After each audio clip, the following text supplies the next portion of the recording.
Hello and welcome to Casting Roles, a persistent D&D campaign played by a bunch of theater nerds. Thank you for joining us. If you're liking the show, please don't forget to like, follow, and subscribe. And if you want to find us on social media, we're on Twitter at Casting Roles and on Facebook, Instagram, and TikTok at Casting Roles ILM. Our videos are uploaded on our YouTube channel every Friday. And let's go ahead and start the show.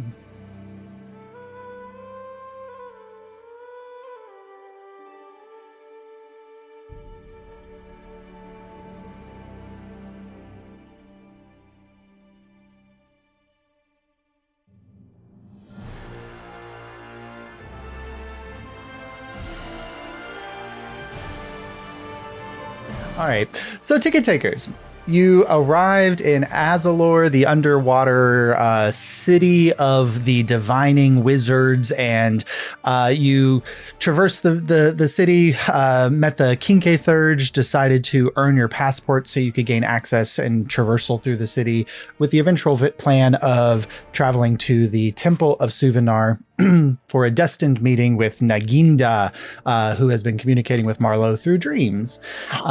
You accomplished a first couple tasks, one through beating a wizard in a game of chess, the other one through realizing that there is a dark underbelly to the city, and then you went back to the inn after doing some shopping, where you met with the Seablade crew, and some shenanigans occurred.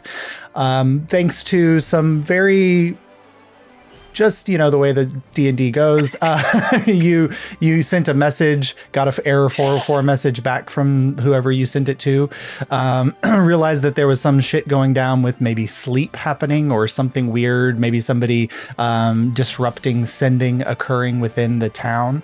And then you all, with this weight on your shoulders of this odd occurrence, went to sleep. But Abel played with his puzzle box, and sounds wrong. Every time we say it. And no, it's not a euphemism.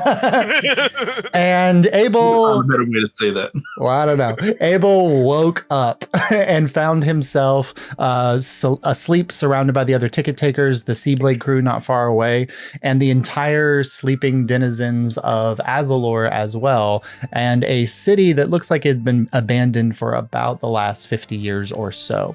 And so there we will meet up with Abel in just a moment. But just before you all went to sleep, you had wisdom saving throws, and everyone succeeded except for our dear Marlowe. Oh no. So Marlowe. So I just want to say Abel got red pilled. Anyway, go on. Abel got red pilled, yes. So Marlowe, you you go to sleep, and there's a kind of a weird energy as you're falling asleep, and it's almost as if, like, as you're falling asleep, you become aware of the process of falling asleep, and instead of just kind of like shrugging that off and then just succumbing to the rest, you push through that, I guess, the weird energy of the conversation below, maybe in your head. And when you push through that, you find yourself in your true consciousness, which is also in a dream. And mid-conversation, you hear, "The dreamer will not awaken," as you find yourself in a pool of water, the single eye of Naginda kind of above you, surrounded by starlight. And you've never really seen his full form, but just his eye or his claw. And he was talking, and he said, "Were you... something changed?" Oh, you didn't call me. I called you. We've been in a conversation for the last 5 or 10 minutes or so. Oh no. I've been running around in Azulore for like 2 days. I can only communicate with you when you're asleep. Oh no. Huh. Oh, Naginda, I think something is very wrong with Azulore. You see him close his eyes for a moment, and this energy kind of irradiates from him, and he's like, "I can't, there's there's a wall separating me from the city. I can't, my consciousness can't see what's happening there. Are these mages coming after you? I don't know if they did anything about it. Seafoam Empress, probably not going to mean anything to you. Unless? No. Yeah, I didn't think so.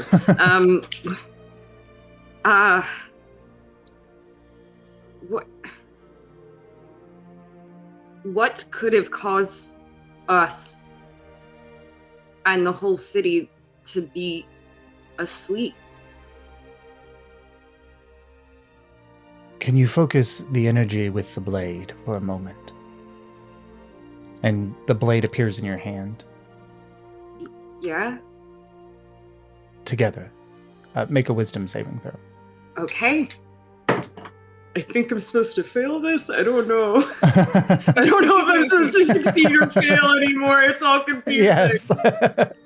I got a 9. Okay.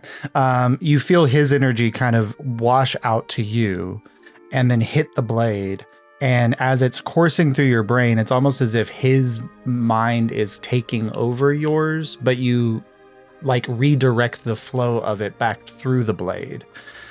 And it hits the water and then shoots out along the water. And you see this like spectral energy fly through the water at your feet and spread out. And as it spreads out, you see almost like an echo radar map of like the interior of a chamber. But then through that, just like coral and fish. And then eventually it hits what seems to be a dome-shaped orb where this energy just hits and stops and then can't penetrate. That would be where the city is. It feels like they are stuck in a dream like me. Which means that you may also be. In a dream within a dream? It seems. Cool. So, any way you know to wake up from that? You would, I don't think, well, that seems insensitive to ask you that. Is there any way for me to wake up? Sometimes the only way out of a dream is through it. Okay.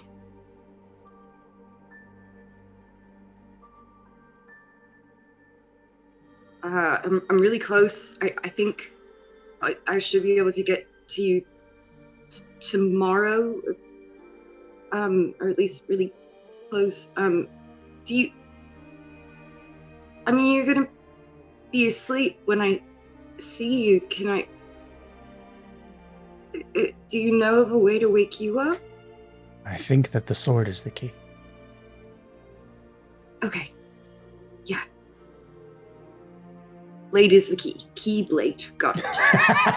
Wow. Can't resist. Yes.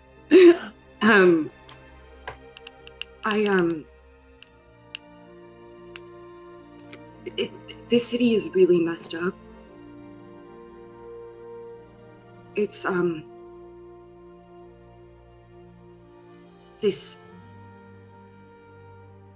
they keep pushing to find a divine rebirth in a lot of really scary ways. I don't know what that is. Wow. Oh boy. That's a see, I'm not the one to explain magic stuff. Oh, Naginda. Can I do like an intelligence check to try to like best explain Divine Rebus? Actually, like, because he's in your brain, do an intelligence check to see how clearly you can imagine what it is. Okay. Because he can kind of read your thoughts enough that he can translate what you're thinking without you having to like verbally explain it. Please be good. Oh, it is I good. wish. A 19. So you think for a moment hard about what you've read about the Divine Rebus, what you've seen, Saurus, the conversation you had in the Thaumaturge. and you just see like these images kind of playing out at your feet, like reflections in the water, and he's kind of watching them for a moment. It seems that the children of Suvanar have polluted his teachings. Yeah, it's a dragon behind most of it. It's Ahriman. Huh. He was lost to the Veil for a long time, and now he's back, and I know that he wants to stop the Veil, but the way he's going about it is will destroy us all. We have left our children unattended for too long. They must be dealt with. Yeah. Wake me up, and we will fix this together. As my alarm goes off to wake you up. Like literally at the exact moment. That's crazy. Why is my alarm going off? So All right. cool. Oh my god, Josh, you're Josh, such a metagaming. Josh, you're such a good DM. That was so random. Using sound. Josh is like a savant. Like, Okay.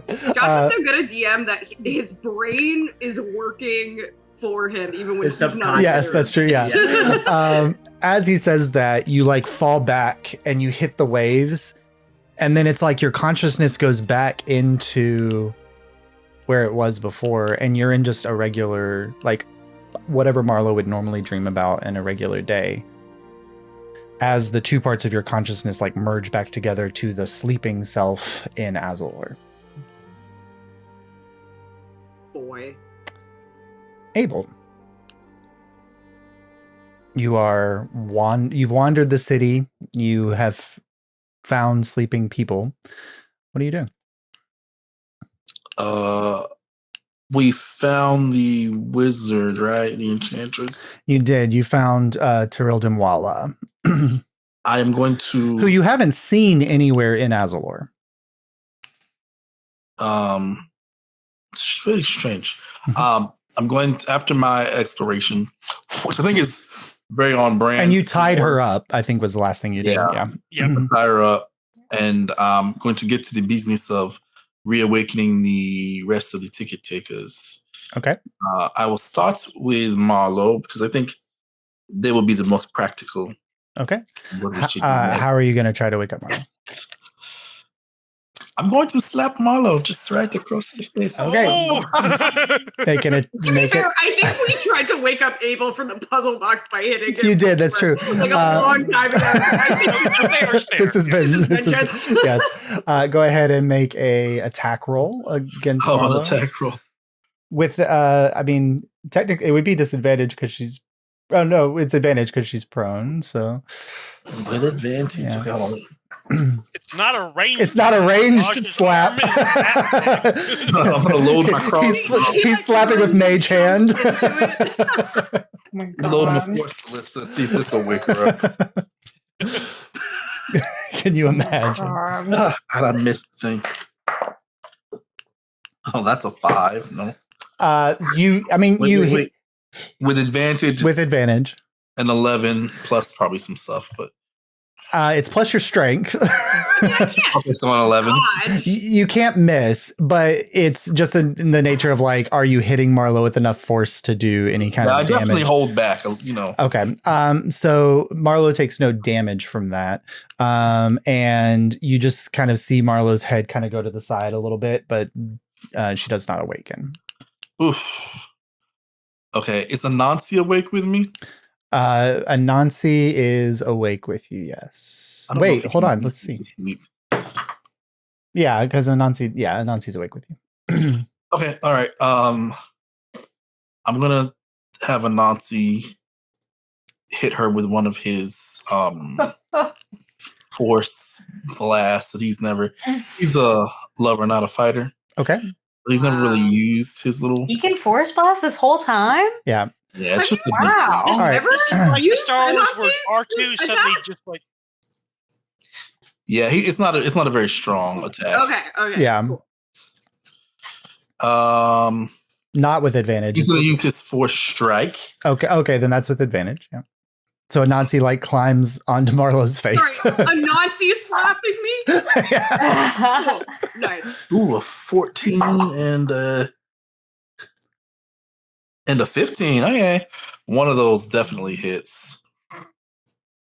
Plus his strength. Oh well, no, it's the force blast, so it's whatever it says on the force blast. Oh. Yeah. Oh, it's I'm now picturing to attack plus 4. And So the Yeah, you got me. the 19 You got my hits. 18. Okay, go ahead and roll Yeah. damage. I'm It's just a picturing D4. Airplane where they all line up to slap the woman who's hysterical.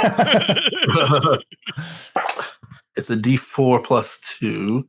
So that's 6 damage it does. 6 points of damage across Marlowe's face. That's an intense one Yeah. hit. Marlowe, make a wisdom saving throw for me. Will do.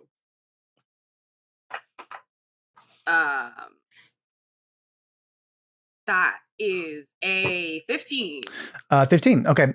So you feel this intense pain across your face, and you awaken and it's now like your two consciousnesses are slamming in together. And so it's whatever the dream you were having in your like sub level 2 sleep form in Azulore is slamming in together with the last words that Naginda left with you of the only way through a dream, or the only way out of a dream is usually through it. And you wake up and with Abel standing over you and Anansi kind of crawling off of your face. Abel, it's a dream. We're in a dream. I figured that much out. I fucking immediately, like, unfortunately, awakening with something on their face would eat that. That is the like, there's no way. Especially Spider, like. I'm not very strong, so it doesn't go far, but I'm like. He's a cute. Anansi like flies through the air for a moment, then like catches himself and is just floating there. Sorry, Anansi. Anansi had to wake you up. I didn't want to hurt you, so I left it to him. Your spider do it? Well, I found that I was a bit too cautious with my efforts, and he likes you, but he doesn't have the same level of affection as I do, so he was willing to put a little bit more force behind his hit. I'm glad you have more empathy than your robot spider. We're awake. How are you awake? I'm not sure. I guess my mental puzzles just helps my mind sort of shake off the effect of whatever this is. It seems like the entire underwater city has been put in some sort of magical sleep. Yeah, that's what Naginda said. Sorry, I was just talking to Naginda. You were talking to the sleeping dragon? Yes, I have established that I do that. You do it quite often. That's my only... No, because I was like, no, it was weird because I was like dreaming, and then I like talked to him, and he was like, we've been talking for 10 minutes. And I was like, oh no, we haven't. And then we figured it out. But he said that everybody's asleep kind of in the same way that he is. And he said the only way to probably deal and wake with everybody up is to get through. I mean, I think if I get the sword to Naginda, I can wake him up. So I feel like a dragon could probably help more than we could on this one. And solve our issues. Yeah. Do you want to wake everybody else up? Is that what we're doing? Don't worry, Anansi is already on it. And I've given Anansi a telepathic command to start waking everyone else up. Okay. So everyone eventually will come to, given Anansi's efforts. Let's see. Saurus, you managed to wake up without taking any damage. Kaimana, you wake up without taking any damage. And Juridan, roll the damage for Juridan, please. It's always the mark. It's always the twink. Wow. No, that got robbed. Nice. That nice. He was is drinking. Let's go. 3 damage. 3 damage, Drury. Every time Rob is drinking, I get him. I didn't even see Rob was drinking, and I knew. right. No, you just have instinct. Yeah. But also, do we have the effect of a long rest, or are we still at that? I mean, technically, you've been asleep since you arrived at Azulore, so you still have the effect of the long rest. Double Okay, spell. so all my spell slots are ready. Yeah. All right. Take down a long rest, don't mind me. And then I will lose my 3 health. Thank you. So I guess me and Abel just recap Okay. what we Yes, and obviously I point out the fact that what's her name, Tawanda. Tyril Tawanda. This is not fried green tomatoes. Tyril Dimwala. Yeah. It's Tawanda now. I'm sorry. I'm sorry. Her name is No, Tawanda. Yeah. Mr. Wilden, from the Violet Cloister, he's somehow made her way to the city. Strangely enough, I don't recall seeing her in the dreaming state, but everyone else here in the city, I at least recognize from the dream. They are unconscious only throughout the city, but she's the only one that I did not see in our dream state. So she's probably hiding from us. she could have been hiding herself, yes. Or that means she's ahead of us. But how are all these people alive? Like, they haven't eaten. The queen, the one that's The Seafoam Empress. Mm-hmm. Well, this is definitely not just a normal magical sleep. Come on, there's something much bigger to this. Yeah, like Naginda's been asleep for 200 years, and he's cool. So yeah, and it's able to sustain you. So it puts you in some kind of like hold state. I could like go back to sleep, and y'all could like wake me up in a bit after I like eat everything in the dream world, and then I wouldn't gain any calories. But we need those don't worry about gaining calories. Is that something that comes across your mental state a lot? No. But okay. I know that sometimes behavior has consequences. This is a chance for consequence-free behavior. Buddy, you burn so many calories in a day, maybe in 5 minutes. I don't think you ever have to worry about that. All right. What I'm wondering is what caused this to happen, we're guessing 50 years ago. But in the dream world, they keep saying something big happened 27 years ago. So I'm wondering if those two things were actually a confluence and time is working differently in Dreamland or what. And how does this tie into Aramon supposedly having come 27 years ago? Right. Like, did he know when he sent us here that that's like a thing? He must have. He must be counting on us to break it so he can get in. Either that or he wanted us to fall asleep and be out of his plans for a while. Wasn't there a section of the city that we were not able to access? Yeah, it was closed off, yeah. And Naginda did say the only way to end the dream is to get through it.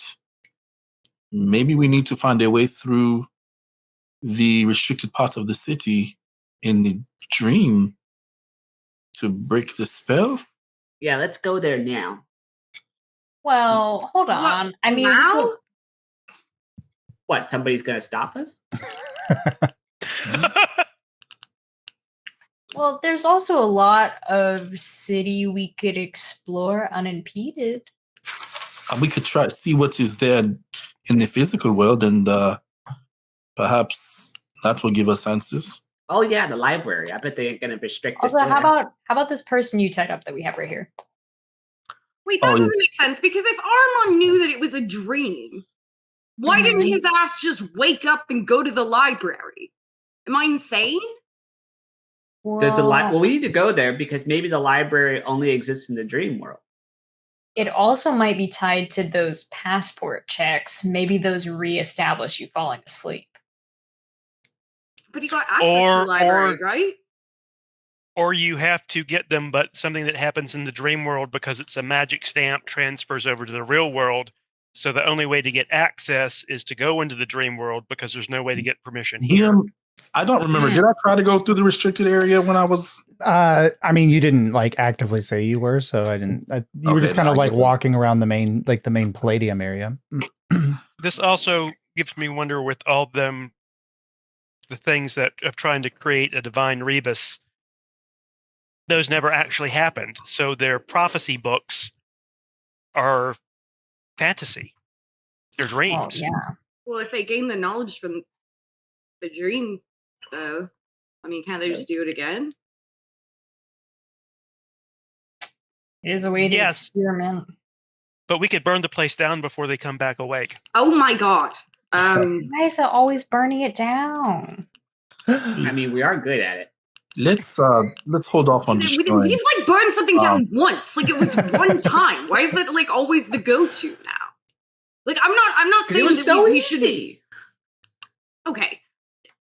I'm just not saying that's our moral compass. I just want everyone to know that we talk about him like he's the moral compass and he's all for arson all the time. So anyway, It's not arson if no one's awake to see it. that's just not true. Not nice at all. If a forest burns and no one sees it, does it still burn? Yes. Yes. Yes. Okay. It was just a thought. I'm not opposed to going in and fucking shit up for them. I just feel like burning down a building is not. Maybe that's not the one.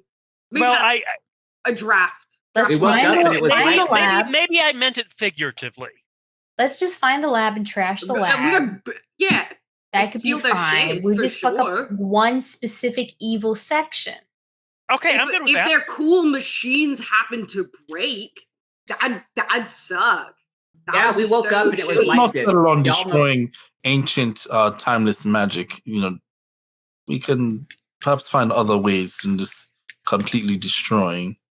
Yeah, we could just flood it. To be fair, I would like on record Deal? that divine grievances are like a new thing because Naginda was around 200 years ago and he was like, "What the fuck is that?"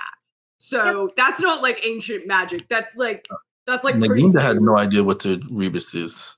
No, Well, it is new. It is true. It is newer it's new. All right, y'all. Yeah. experimentation. Also, let's think order of operations. What are we going to do with this tied up person? Maybe. First step. Let's put them somewhere non-flammable. Great idea. We'll add that to what we're doing. Well, Do we question Hold on. them? Wait a minute.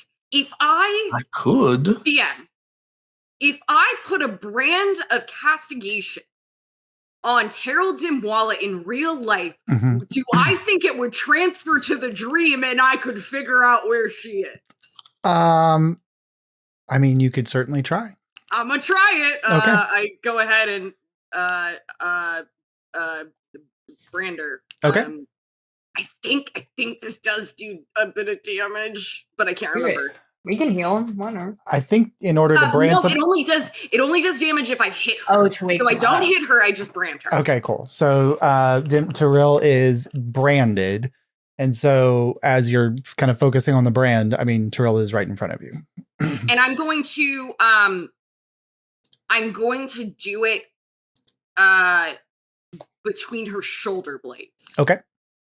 So Ooh, that's it's good. hard for her to notice. Sure.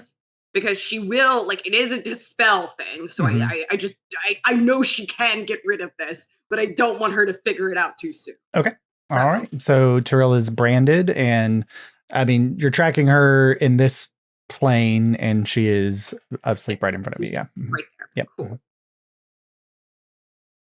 All right. So where are you all going? Can we perhaps read her mind? If you would like to try to detect thoughts on Tyrell. I will try to detect thoughts on the sleeping archmage. Okay. You get as the surface level thoughts of Tyrell Dimwalla, you hear, "Their sleeper shall not awaken." Mm. Is it the same voice from? It's Tyrell's voice. You've never heard her speak, though. Oh, but is it the same voice before that we were hearing? It's the Like, same. No, I mean it's the person. It's always the person. Oh, It's sorry. it's Okay. their consciousness responding to you. Same as before, but Yeah. okay, got it. Because you're communicating with this tier of consciousness, which is error 404 message. All right. I just keep getting the same messages before. You can push deeper if you want. Oh, I don't. I'm scared. You don't have to. You don't have to. I will push deeper into their mind and see if I can get any other thoughts besides.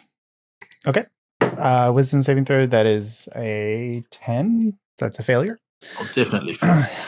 So you push deeper and you feel like beneath that message that you're receiving, there's like a foggy dome, and you push through that.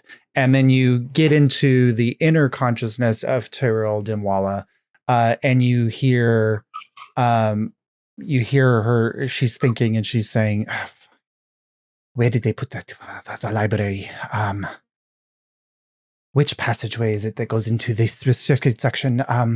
She seems to be looking for something. Talking about the library in the restricted section. Okay, so it sounds like she's inside of the library looking. I mean, Correct. Wait. Why are we here? that's what I'm saying. I think this was a trap for us, right? I mean, it's got it right, because if he could just send someone else to do it, what the fuck are we here for? Oh, we had to open the door. That's right. Yeah, true. Ma'am, We also had to open the door. Open door. Weird that he made But us how go did to the she get in library here, then? there. Because we opened the door. Once the door is open, the door is open. Yeah, Mhm. it's stuck You open. came behind us. Ah, gotcha. And he's right over us with his. So he made us thing. open the door, but then why did we have to enter Azulore and go into the library if they were just going to do that? In the sleeping world, perhaps you have to find a way out of the sleeping world and go to the physical library to gain the information. Maybe. I don't know. But let's see We what could go check, right? Like, we have access. we do But have access to also- the library now. Should we wake her up so I she don't- can't get the info, or is that bad? We don't know if the information Super is there. powerful. Wait, if we wake her up, is she just, like, stuck? She just That's what can't I'm do saying. anything there? It'd be good if we woke her up and she was just tied up and had to sit here, right? I mean, But- he would know that we woke up would be the only disadvantage there. I say we go to the physical library first and see if we have access there. What information may be there? Okay, we'll drag her with us there. Do we want to... Yes. I mean, I hate to be the one to suggest this. Sure. No, Do you we don't. want... Sorry. Do we want to just... No, you're fine. Do we want to split up and Soris go, and whoever else wants to go to the mage's place to cause light mayhem, and then other people run to the library to check? I'll go with Soris. Okay, so who's the responsible adult that's going to go with them? I think we should stick together, because if something triggers one of us to fall asleep, we want to know where we want to be in a group together. So if one, My only Okay. fear is if in the dream she's almost at the library restricted section, is she going to find some info in this dream? She It would seems be well, if we relevant. cart her with us, she can't do anything with But it. she's still going through the library in the dream right well. now. I mean, that is a good point. Even if she finds the information, we know that you cannot send a message in the dream state. We can Even if always... Okay, wait. we have to wake up to get the information. If That's we wake up Terrell Dimwala and then prevent her from falling asleep, That's what I'm saying. we can't do See, anything. that's what So I'm saying. if we just like make a bunch of, like, I don't know, like, you This guys is a magic powerful make archmage. I think if she's asleep and cannot use her magics against us, that is our best bet. I don't think we waking her up and simply relying on the fact that she'll just stay tied up would be our best and then bet. she would Can have to she wake up cast if we eventually. bind her hand and gag her? Well, we really need to break her fingers to be sure. Oh, Yeah. Soros, I Okay, don't like that you said that. terrifying. Terrifying that you said that. If we Always. like really fucking bind her like hands and like fingers, not break them, but like bind them in a way that she can't move them, like, I think that's option staying on the table. Keep her bound as she is. We should see what we can find physically in the actual library, because she seems quite lost. The thoughts that I was receiving, she's nowhere near finding her way into the restricted section. Okay, Yeah. that works for me. Then I am. And good thing with us going there live is there's no one to stop us. I mean, there's traps and pitfalls, of course, but no person to stop us. And I'll heft what's her name over my shoulder, Fireman's Carry. Okay. So you guys head off towards the library, which you haven't been to yet. And you kind of traverse your way through the Palladium. You turn towards where you had gone off towards the Thaumaturge. And instead of taking kind of a curve off to the Thaumaturge building, you start trudging up a hill towards the large, expansive, circular constructed, like glass dome ceiling library. As you are traveling up the road, you come across another walled off portion with one of those archway walls with the water pouring down. The eyeballs on the eye open up, and you feel the scanning energy across yourself. The eyeball closes. The water does not separate. You do not have a passport to the library. Didn't our passport take us through? Was it Thaumaturgy? You could go to the Thaumaturgy. You have the passport for the Thaumaturgy. They made us wait. That's right. We couldn't go. The library was approved today. yet. The library was Wait till today. the morning. Yeah. Okay. Shit. Oh gosh. What if we come up with a way to wake ourselves back up? What if Could I Anansi do shattered? that? We set Anansi to wake us up after a certain amount of time. Well, He even you could. said that the puzzle box worked for you. Yes, if we stay aware of the fact that we are in a dream, I'm sure we could wake ourselves up. Or if not all of us go to sleep, that's probably the safest thing too. Okay. I say whoever would know the most about magic, go in, try to get access to the library, and then we pull ourselves out. I think that's you, Abel. Excuse you? A jury I mean, is... I'm not trying to compare skills here, but me and Abel both know a lot about magic. Yes, Judy is quite capable. Perhaps we go together. There are certain schools of magic that I haven't studied as much as you, so if you and I go back in, try to I pass... think Kamana knows magic. I know like plant magic. Yes, but that's still magic. We don't know what the test is. Yeah, everybody can do magic except for me. We've been over this. Why don't the three of y'all go in, and then Marlo and I can go to the Thaumaturgy here, awake, and mess stuff up, while you go into the dreamscape to get the library pass. Well, it's going to be like night when they wake up, right? Like there's nothing. I mean, well, do you think? I was about to say, do you think time works differently too? You're looking at the ceiling above you, and it is nighttime currently, which it would have been. I mean, so it's going to be nighttime when they get there. So there's nothing. Okay. There's going to be nothing they can do right now. We're going to have to wait for the government building to open up. Let me try something really quick. I'm going to try to send to Nairoy and ask him. I'm going to say it a few times to try to really get it through. And ask him how long since the last message. Okay. So you send to Nairoy and you ask him.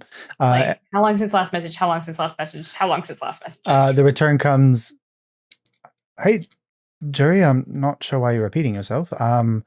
We spoke yesterday, I think. I think that was yesterday, yes. Okay. So time is probably working okay then. That would make sense. Yeah. That's when I sent him a message last. So it should be accurate. You didn't send anything after that. Poor Nairoy just got this unhinged. Welcome to dating and adventure. Woken up in the middle of the night with a terrifying message. No follow up. Nope. This is what dating and adventure is like toxic. Anyway. What happens when you date a superstar? Wait, did my wild magic go off, Josh? No. Okay, beautiful. I was gonna say, oh no, it can't sleep. Okay. So Oh, thank you for reminding me, Kamana. So as you guys you've moved closer to it's kind of the center portion of the city, and because you were at like the edge of the city, and you've moved closer to the center. You suddenly feel this like wave of energy emanate from around like the thaumaturge space, and it goes across the entire city. I need all of you to make wisdom saving throws. Anansi, wake us up if we pass out. I will decide to fail my throw. Okay. Wisdom saving throw? Yep. I got a 19. Okay. 17. Okay. 15.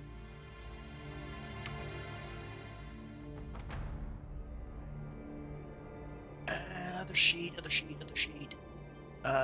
Wisdom. 10. So as this kind of energy kind of like radiates from the center of the city, you watch as Abel like flutters his eyes and falls back asleep, and Saurus does the same thing. Abel and Saurus, you're now like in a dream from your sleeping selves inside of Azulore. Oh, there's our 2. Immediately, I'm going to make my way to the thaumaturge. You are, you're asleep, and like your subconscious is asleep. Yeah, and I'm back in the... We think we're asleep in Yes. the dream world. Yeah, you're asleep in the dream. We're fake dreaming in the dream world. Yes, yeah. I'm gonna go wake the boys up. Cool. So, Okay. So, if I will dream wake myself up? This is confusing. I know you're in the middle of a dream, and so then you are awoken by Marlowe slapping you. So you are back in like real Azulore.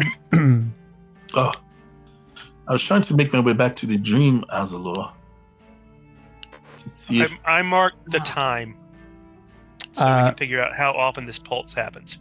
Okay, that was the first one since you've woken up, and so it's been about 15 or 20 minutes. So you have to wait to see until the next one comes through. So we have at least 20 minutes. Okay, let's keep going. See if it does it again. So you guys are going to move to the thaumaturge? Yeah. Okay, so you kind of head back down the path and then go back up towards the thaumaturge building. And like here, you're about to enter into the building, and another one of those pulses goes through. It seems that the closer you get to this building, the more concentrated that energy is, and it washes through the party again. I need everyone to make another wisdom saving throw. Ooh, okay. Are these the motherfuckers that did this? Mm-hmm. Oh, yeah. 21. You're good, Source. 11. 19. 11, Jury falls asleep. 6. 18. I'm gonna fail. Abel and Jury both pass out, and Jury, you are now in a dream in your subconscious. I wake up everybody again. Abel and Jury, you wake up because you're getting smacked again. You're really good at that, Marlo. Gift? I don't know. Thank you. That was about a 10-minute walk, Source. So, like, the closer you get to the thaumaturge building, it seems that it's happening, like, emanating more often from that space. So it's like starts out quickly and then slows. And then slows and it expands. expands, yes. Mm-hmm. Okay, that makes sense. Kind of like being on a merry-go-round. Yeah. The closer you are to the center, the faster you spin. Yep. Or a record.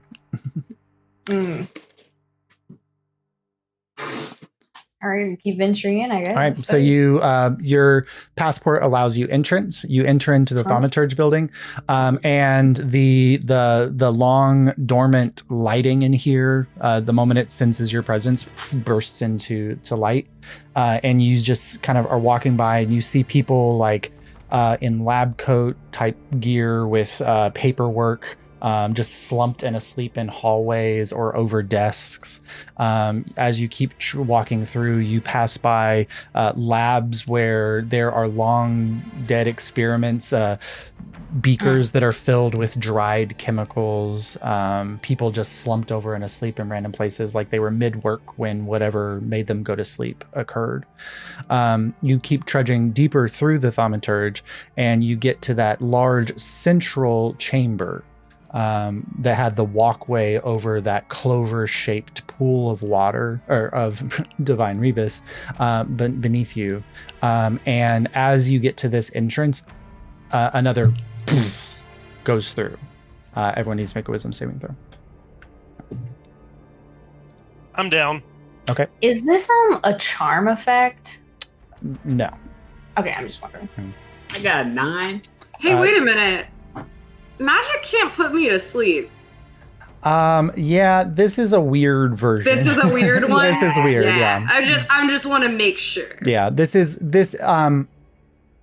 Make an intelligence check, Marlo. Okay. That was the weird. Natural 20. Okay. There's something that's been kind of bothering you at the back of your brain with all of this. One, the shared nature of the dream. That whatever it is, it creates a shared space of consciousness, that when you fell asleep, that your consciousness seemed to like move into another place. It's almost as if you were entering, like your consciousness has been placed in a different plane of existence. So it's not like an alternate and parallel existence. So it's not actually like like you're not going to sleep. Your consciousness is transferring over to another place. Like astral projection. Yeah, very much like astral projection. Yeah. Mm-hmm. So Saurus is out, Kaimana's out. What was I'm it? out. Jury's out. Uh-oh. Who's up? What was it, Abel? Oh, I didn't roll. 16, sorry. 16, you're good, Abel. 13. Marlo's out. So everyone falls down. Abel, as you get to that bridge and you feel like the pulse of energy, and then like almost immediately, like less than 30 seconds later, another pulse from the bottom. Abel, I need you to make another wisdom saving throw. Jesus. You can, because Abel stayed awake, Abel, the source of that pulse of energy is the clover pool beneath you. Oh, God. Cool. That's so freaky because they're like in a weird like sleep state. The three dreaming diviners. Yeah. Mm-hmm. Diviners. That's 15. Okay. Abel, you're still good. Immediately start trying to wake the others up. Okay. So you go to. Shocking. Okay. Anansi tries to wake someone up.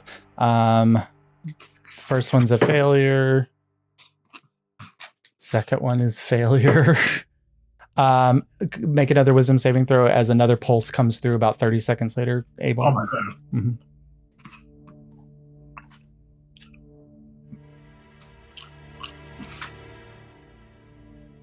I'm having to roll in Google because a 9.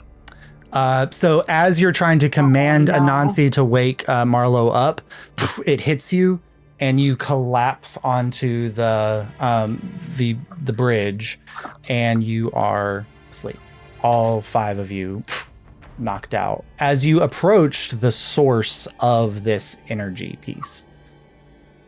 Okay. The morning passes, and you all wake up, and you are in the champions' quarters of Marlo in Azulore.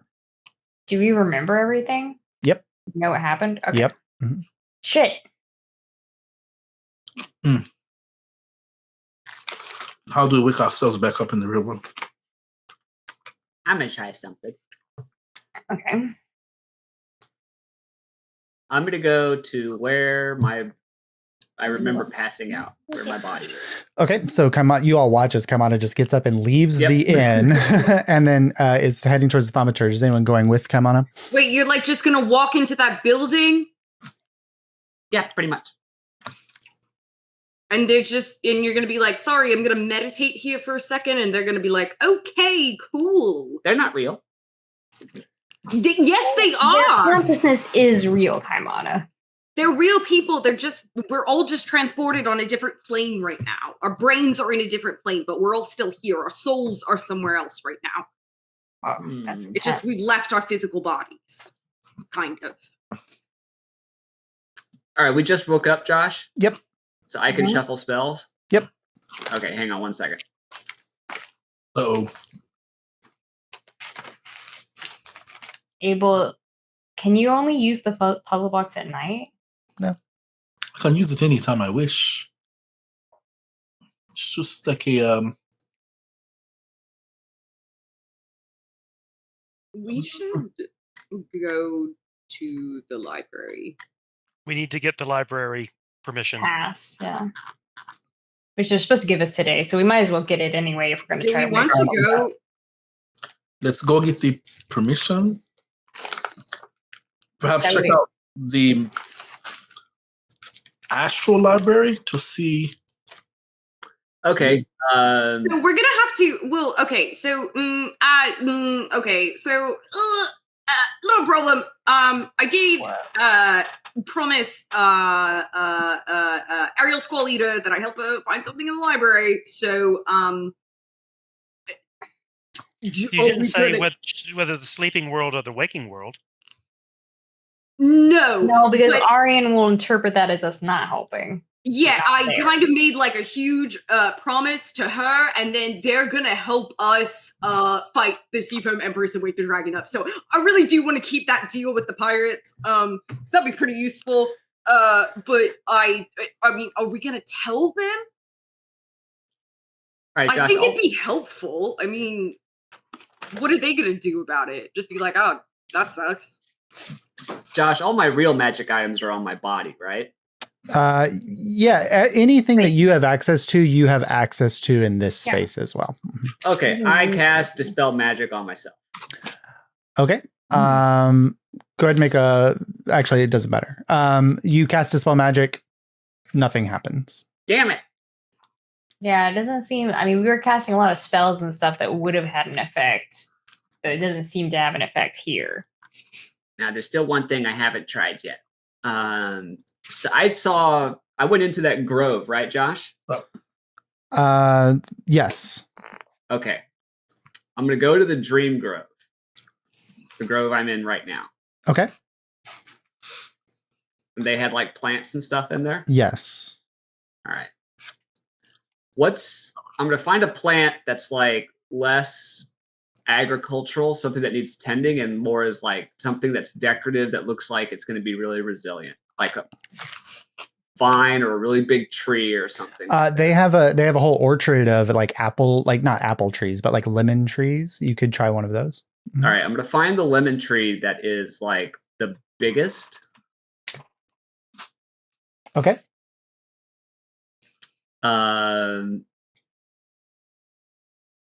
And I'm going to try to use Tree Stride.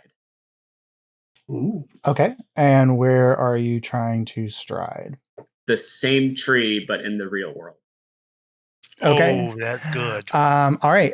So you cast Tree Stride, and the like a portal kind of opens within the tree. You step through it, and then just step out on the other side. Still in the dream world? Yeah. Damn it. Yeah, I think magic considers everything here to be the magic effect. And unfortunately, I Tree think Stride only works on the same plane of existence. Yeah, we can't get off unless we have like plane shift or something like that. I'm going through my Well, list. I don't fucking know that. I said that in Mars. Sorry, I was just hallucinated a magic spell. That's fine. Where did that? Oh, I read it somewhere. Yeah. Well, there's not a ton we can do. So let's So- go ahead and get our access Yeah, to the let's library. get our access. Should be our number one Okay. concern. So you did. I mean, Marla, Wait, as you're- are we telling the pirates? Yes or no? Oh, I kind of think no on telling the pirates, and we should Pirates, tell no. them. I think we should tell them after the library. I We let Aryan do her business, and then we're like, oh, we discovered yeah. maybe this isn't real? Question mark. Cool. I don't know, because Yeah. they kind of already know something weird with all the sending stuff. Yeah. I'm fine with telling them. You know what? I'm fine with telling them. I'm fine with telling. I don't think they can do anything about it. I'm fine with telling And they're them. gonna, and they would want to help us figure this out as much as, you know. I mean, They don't want to and be if, stuck in it. They don't want to be stuck in a dream plane anymore. and if than us. Arian's looking for something, it might not even be real. So That's it what I'm might be thinking. Is that if I useful. help her find something and then it's not real, she's gonna be like, "Well, fuck you," actually, and then That might be shitty. Okay. I feel But if we find it in the dream world, it should be in the same place in the real world. that's why we should tell her. Right. Because yeah. All right. Okay, let's. As you all kind of gather your things and get ready to go downstairs, Marlo, there's just kind of like that ringing in the back of your brain. Naginda's statement of sometimes the only way out of a dream is through it. And you remember them saying that the doorway to the temple is in the library, and that you start to kind of piece together that maybe there's a connection there as you walk downstairs, and there is an individual waiting for you downstairs who was said that they would be meeting with you. You see a kind of a sea elfin woman, round glasses, curly hair tied up in a loose bun, wearing archivist's gear. Looks very much like a sea elven version of Rachel Weisz's character from The Mummy. shut up! Don't say that. All right, and It's more bisexual every day. yeah, and so this is Hildy, who is here to guide you to the library and then through the library restricted section for your trial. And with that in mind, we'll go ahead and take a really quick 5-minute break, and then we'll get back for the library. Thank you, Five. Awesome. Thank you, Five. Five. This is a great surprise. All Yes, I'm ready. Yay. All right. So, welcome back from the break. We have joining us a special, also theater nerd, Sarah, who is playing Hildy here, our librarian archivist who's joining the crew. And so, ticket takers, as you descend the staircase, this individual is there waiting for you. And Hildy, you were specifically directed to go find this particular group of people to take them to the library and guide them through their kind of entrance requirements. So you are free to introduce yourselves to each other. Yeah. Come on first. Yeah. Here we go. It's character first. Yeah, so Kaimana is like he's on the higher end of 3 foot tall, like just below 4 feet tall.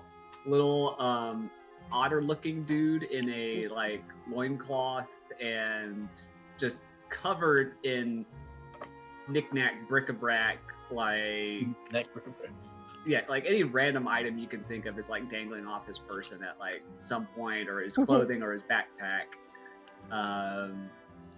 He's a little gray around the muzzle, but other than that, like just this small little otter guy. And I'll send a picture in the I can just post all the pictures. Yeah. To Sarah. Yes. I'll send it as we go. We'll have Ace send it along. So he walks into the main branch.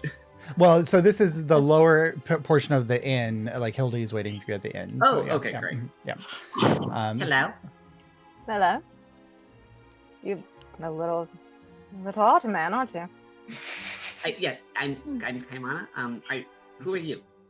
Oh, yes. I'm Hildegard Lucille of Julia. I am the librarian that has been tasked to gather your group.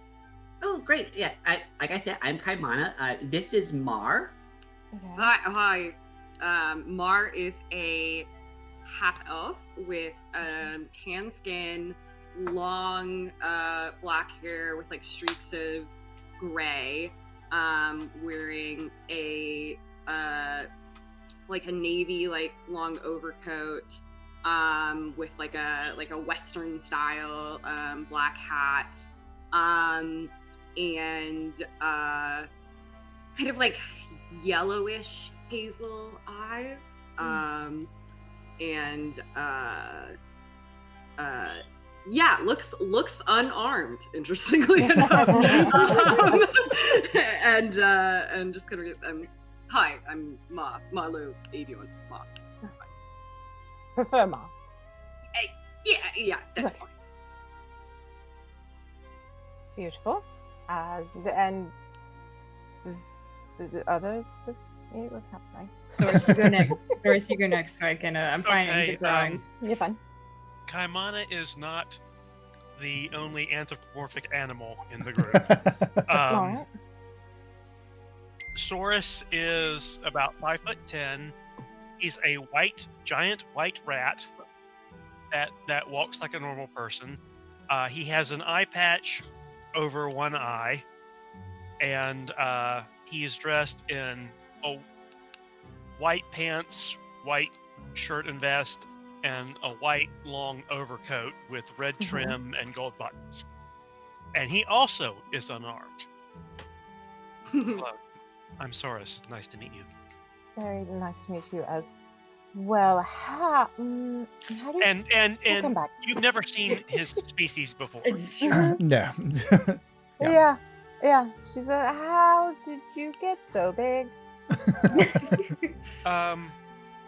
Mad scientist and scientific and magical experimentation. It was quite painful.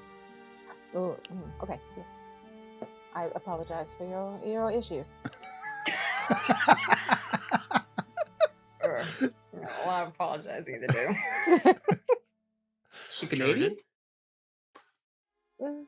Jordan? Just-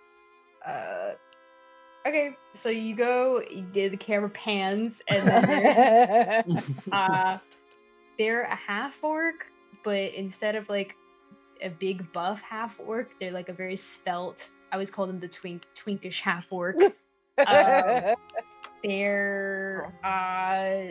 have like a lot of freckles that seem to have this like iridescent purple gold sheen to them, and their eyes kind of the same thing, shaved head, and they have this like gold branch tattoo that has like a purple flower across it.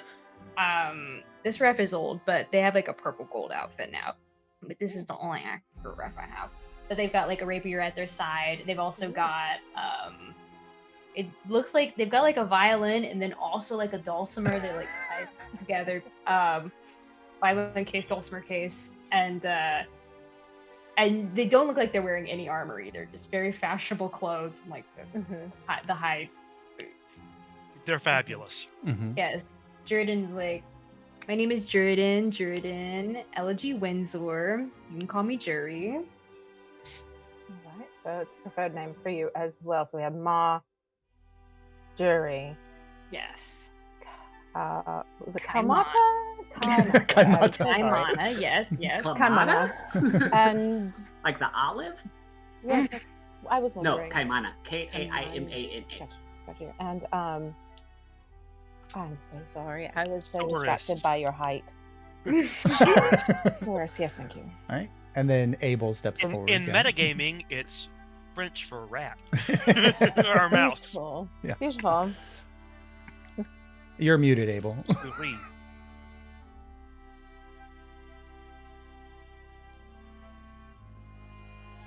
You're not muted anymore.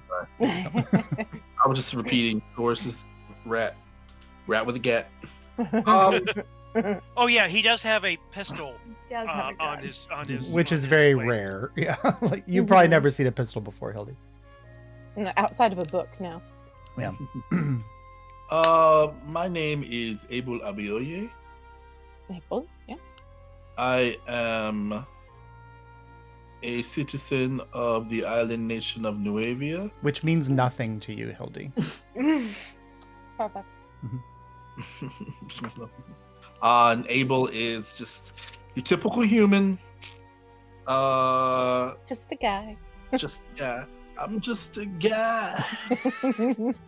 He is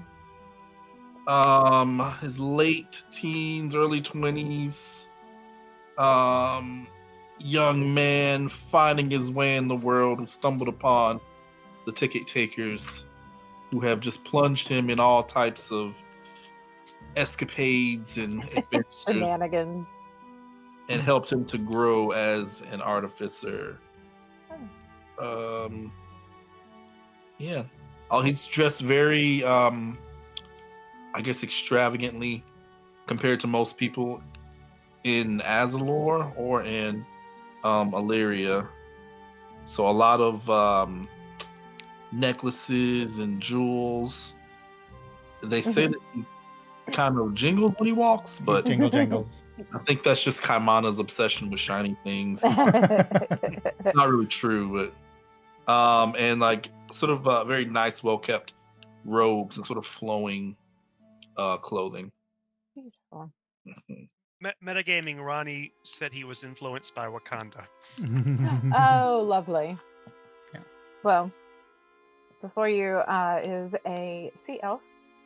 She is of a, I guess, what like a grayish, bluish, stone blue skin color, with darker hair that's curly and part of it's pulled up in a bun.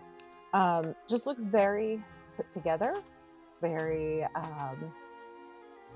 There's the things are tucked the way they're supposed to be tucked. I guess it's a good way to word it. Like she gives, I don't know if it's a standard that they have or if it's her own standard, but she prefers to make sure that she looks appropriate given what it is that she's doing.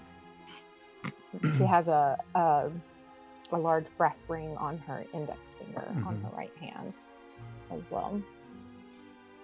But well, I am here to take you to the library. Have you all been in that direction before?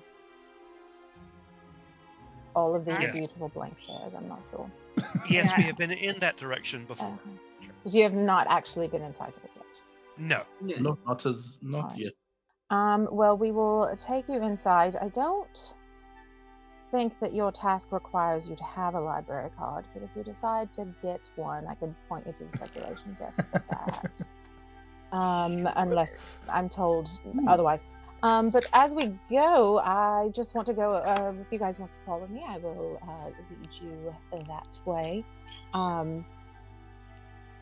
And we don't have any rules against animals, so I believe you all are good to go. Great. Be in there. So Oh, we forgot a member of the party. Oh. He doesn't talk, but Oh. it's his little Saurus. Little Saurus like pops up. It's do you want to describe Little Saurus, Kaimana? Yeah, he's a like a little ferret, Oh. all Yeah. white. Like pops out of Saurus's or Kaimana's pack and like looks at you and then looks pointedly at you, Kaimana, and then looks back at Hildy and then just kind of waves a paw in your direction. Yes, hello. And doesn't talk. You know, Oh. Like at all. I mean, like he squeaks. Well, that's fair. All right, well, I guess I lead you all towards the library. All right, cool. So you all What go exactly ahead. do we have to do to get a library card? I'm just curious. Just have to speak with someone at the circulation desk. I'm not a circulation librarian. and then you know, Hildy, that they're also trying to get their passport stamp, and they'll have to Yes. probably reshelve books. Yes. All right, brilliant. May I tell them what the main rules are in the library? Yeah, so as you're Okay. walking, you can feel free to share with them the rules of the library. Yeah. So I will be taking you all into our restricted section because we're going to be, and we need your help with shelving a few of our books. And while we are in there, it is very important, the number one rule, and I am so terribly sorry that it is such a stereotype that you see in books all the time. But the number one rule is to please be quiet. Do not yell. Do not scream. Do not cause a scene as much as possible. There are other people that are using the facilities, and some people are very easily distracted. And also, it's uncouth and not nice. But also, you cannot take anything actually out of the restricted section. So if you are in there, things must stay in our sections. They're not allowed to be removed. And you can only study 2 books per visit. That means you can only open 2 of them. Obviously, you can't take them with you either. But I will say that if any of these rules are broken, please do not. It involves the curator, and the curator is not somebody that I particularly want to deal with today. And it's not a good idea. That's 2 books per person. Yeah. Yes. Oh, we're good. I give Mar a look where I'm like, I give you a look and I message you and I go, what? I like message you. I'm like, you know, like, I got it if we need anything. No, I'm the rogue. That's what And let me be a rogue. Jesus. No, Christ. I mean, I'll distract. Okay. This is like a magical message, so you don't. Yeah, this is we're okay, yeah. like eyebrow waggling at each other. Yeah, this- How many books are in the library? Oh, that is uncountable. Honestly, it's a divination library. There's constantly books being added. There's constantly books being removed in various different ways. Not in like we're taking it out of the restriction area. There's a few places where they just kind of get destroyed a little bit. So does a 2-book limit really apply then? It absolutely applies in the restriction section. Yeah. Yes. And you're welcome to sit down and write down anything that you want to that you find in a book that you want to take with you. You just can't take the book with you outside. Sully. We, I like the rules. Sully hates the library. She hates rules. He's rebelling. Quiet. Yeah. Do they allow food in the library? I mean, as long as it's not like Cheetos, I'm fine with it. What are Cheetos? The cheese, like anything that gets like food like the powder dust, on it. yeah. You know, The Azulorian delicacy, Cheetos. Lamb juice. Cheetos. I'm gonna have to take some stuff back. All right. So as you guys are kind of walking and talking, Hildy is just mindlessly leading you the path that she walks all the time in her day to day. And as you're approaching the first gate that leads towards the library entrance, standing outside of it is, to the rest of the ticket takers, the familiar visage of Aryan Squall-Eater. And Hildy, you knew that there were 6 people who were coming through the trip today. Aryan is the captain of a crew of pirates. She is dark-skinned, plaited hair, kind of tattooed, 2 swords at her hip, and she kind of looks up and she says, "Oh, well, it's about time that the ticket takers arrived. Is this our library escort?" Yes, I'm Hildegard. I am Hildy. Aryan Squall-Eater, the captain of the Seablade. It is a pleasure to meet you. Pleasure. Sorry we're late. We slept in. Well, Yes, it is a little bit rude to cause people to have to wait for you, but it's fine. I got 3 cups of coffee in. all right. As Hildy approaches the gate, the eyeball above the gate kind of flashes, reads Hildy's passport, and the water curtain separates. And for many of you, the first time that you've seen full force the library as the pathway is cleared, it is a tall, probably 45-foot tall structure, kind of circular in shape, that seems to be made out of like blue marble, but then is accented with gold and coral pieces and things. And there is a glass dome at the top, and it has a massive stone doorway at the front. And as you're kind of walking up this massive staircase that leads to the front, it kind of everything directs you to that one position. There are windows on the second floor that all seem to be like sea glass. They're slightly blue or greenish tinted coloration, not like stained glass, so there's not like depictions of things here, but it is not just a standard clear glass. As you approach, and then once you get up to the stone doors, because Hildy is a librarian and possesses the passport, the doors just and open, and you all see the interior of the Grand Library.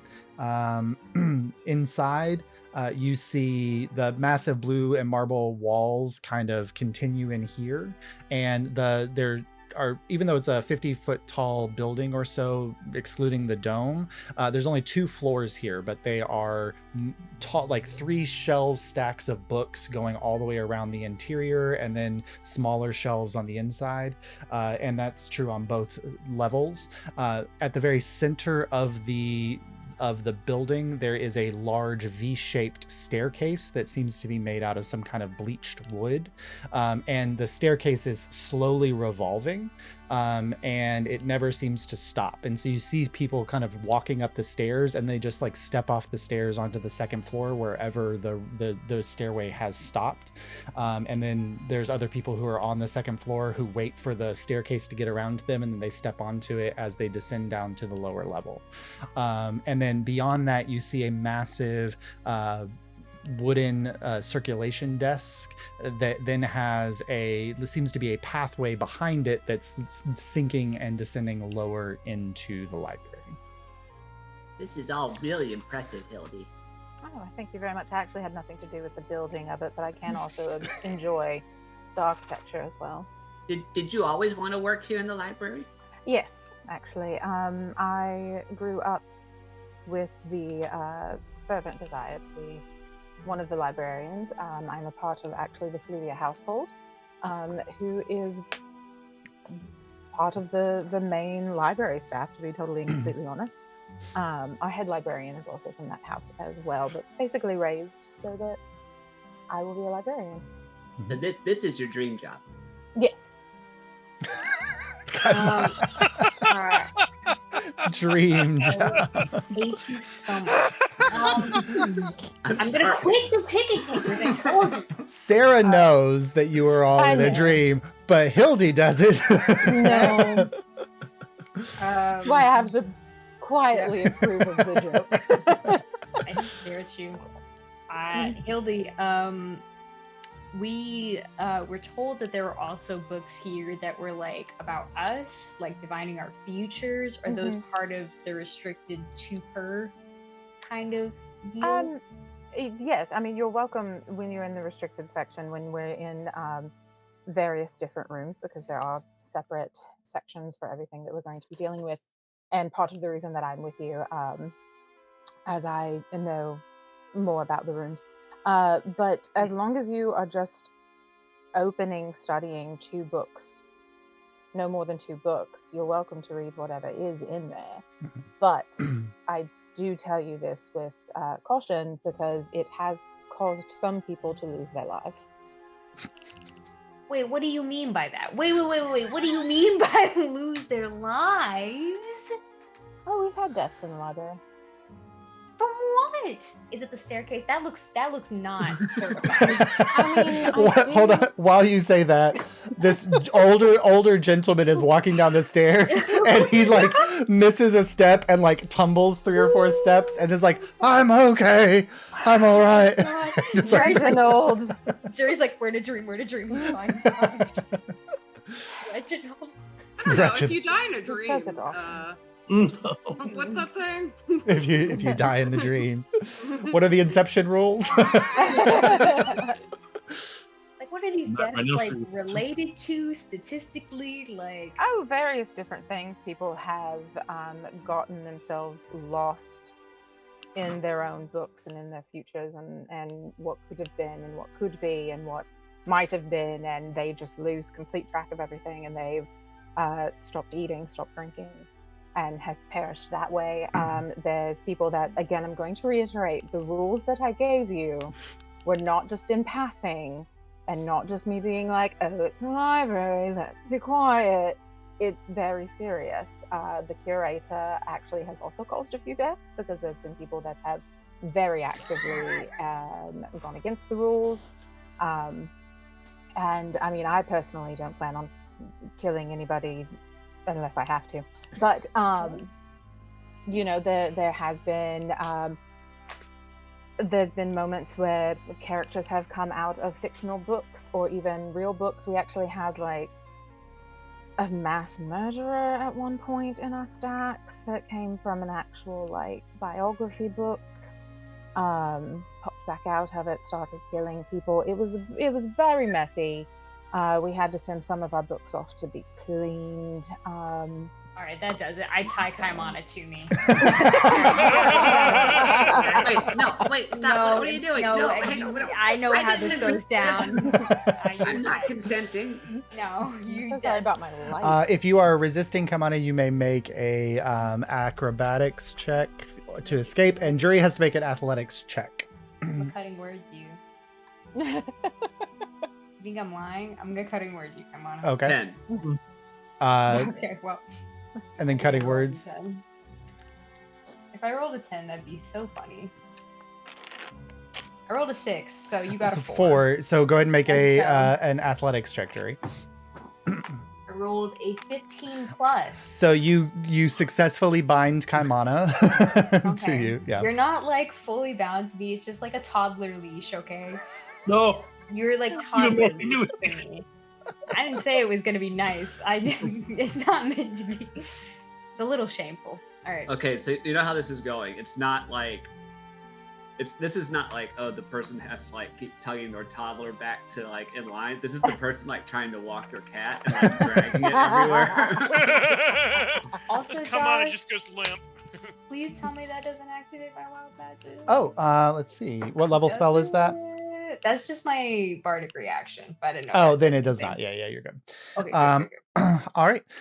So as Hildy's kind of informing you, you've approached the main circulation desk and you recognize the familiar figure of Pallas Alexandra standing behind the circulation desk. Marlo and the rest of the ticket takers, you met them at the Kinkathurge. This is the current leader of the Kinkathurge, but is the head librarian of the Palladium.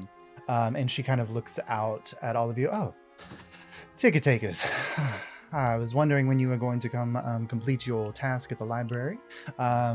This would be the final task for your admission to the temple region. Very simple.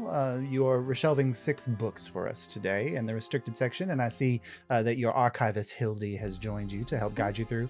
I know that Hildy has already gone over this with you, but I will reiterate the rules of the library just for your own safety.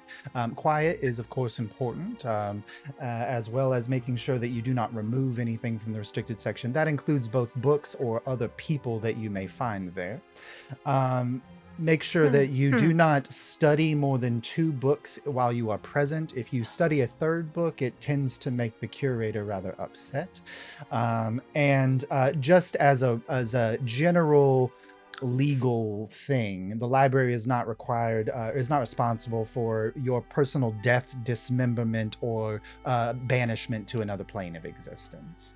But you're all good with that. You are free to accomplish the task, and I've got your 6 books here. Do I have a verbal agreement from the ticket takers to accept the terms and conditions?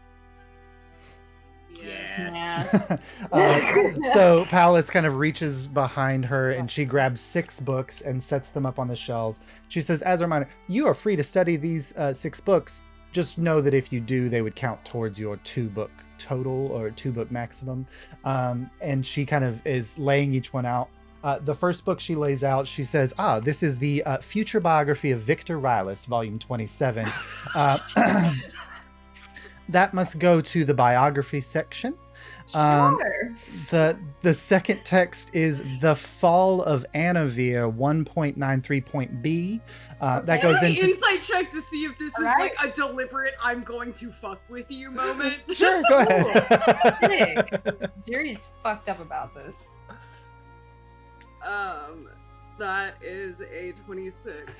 No, this is very much like somebody read this book about Victor Rylus and it needs to be returned to the restricted section. They are not purposely fucking with you. Now, is the DM purposely fucking with you? Probably. Yay. Yeah, I just wanted to make sure this librarian was. No. That was never in question. Yeah.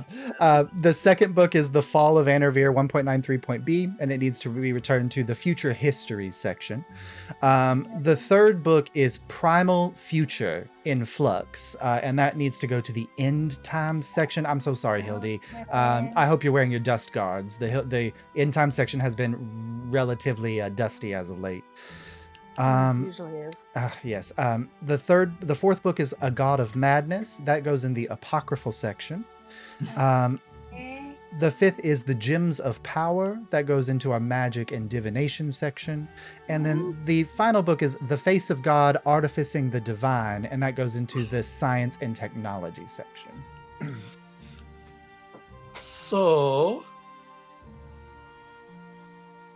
Just some casual light reading. Oh, yeah. Well, there is a casual light reading section, mostly not in the restricted section, although the uncontained fictions section is quite an interesting location. Yes. Also known as Archive of Our Own. who was the individual who checked out these 6 books? Or Well, I'm not sure. She kind of opens up the last page of The Fall of Anarvir and pulls it out. She says, "Oh, this was checked out by Pearl. Pearl is one of the voices of the Kinkithurge most recently." I don't think all of these books were checked out by Pearl, but me remembering that I told the Kinkithurge all of these things about Victor Rylas, I'm like, yes. Yeah. Yep, that would make sense. Yeah. That would Guilty. this tracks. yeah. Do y'all take like donations to the library? Like new texts and stuff? We are always looking to expand our reserves of interesting texts. Are you gonna do it? I reach in my bag. Oh God. I take out. Oh my god. I take out this book and I hand it to you, and it's got the like romance novel cover, shirtless human man, and then tiefling woman, who breasted bosomly, and it's called Virgin Meadows. Virgin Meadows. I think, Hildy, isn't this a personal favorite of yours? A personal favorite. I wouldn't say favorite so much as just a touch of light reading. It's very light reading, very light. Yes. Is this one cursed? Cursed? Is What do you this one mean? cursed? Because the copy that we have is cursed. Like, how do they come out of the book? I mean, hold on, sorry. Sorry. Is that a blessing or a curse? What do you mean cursed? Hildy starts just having a coughing fit behind you. Well, this is I'm very fine. much not cursed. If you'll roll a deception check for me, Hildy.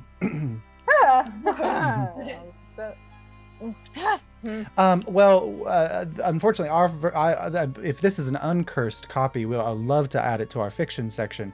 Unfortunately, the one copy that we had in the library had to be moved to the restricted section to the uncontained fictions portion because it became uncontained.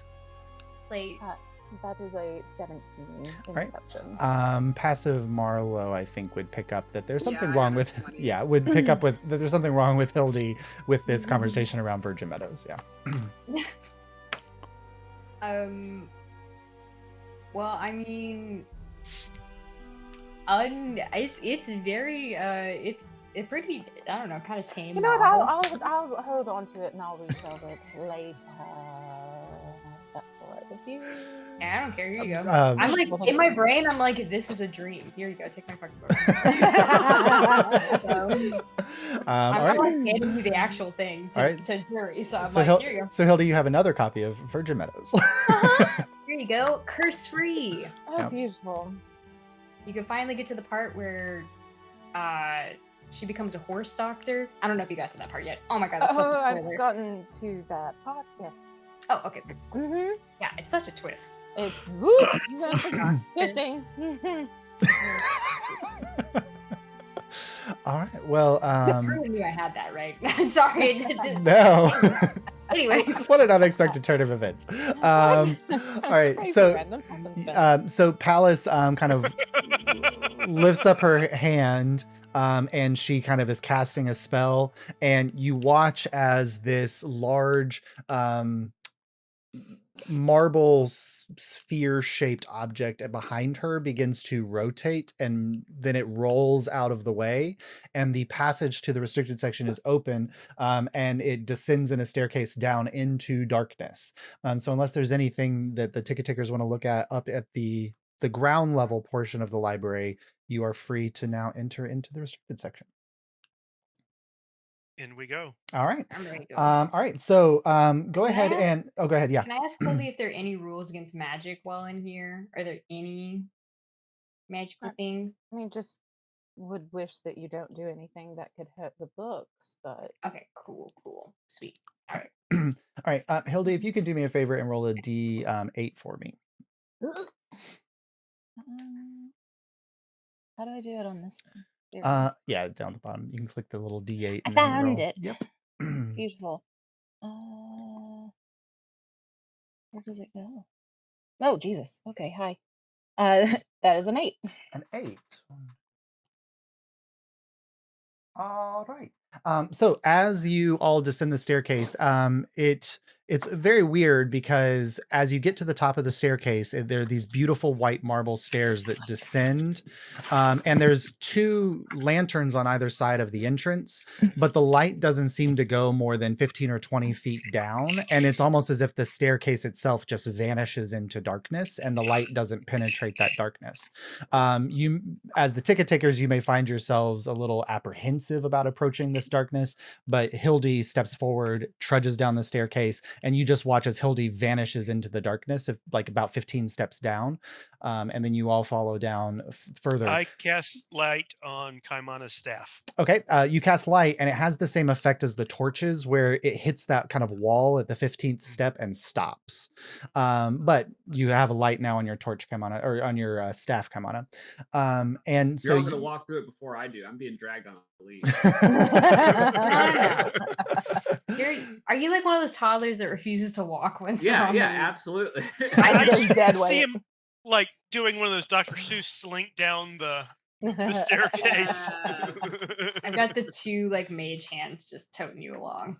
All right. So as you get to the 15th step, it's like a wall of darkness and blackness in front of you, and you just like, you take a leap of faith and take another step, and you immediately pass through the wall, and you feel yourself kind of transition for a moment, and each of you then find yourself on the hardwood floors of a massive hallway. It is a rectangular in nature, about 30 feet, 45 feet wide, and there are stacks of books on either side of you that go floor to ceiling, and the ceiling is about 25 or 30 feet high. And as far as you can see straight, you are in the middle of a stack, and you turn around behind you, and the path to exit out of the restricted section is no longer present behind you. There's like, you stepped off the staircase, and now there's no stairs behind you. But as far as you're looking forward, this room doesn't seem to end. It seems to go on as far as your vision takes you.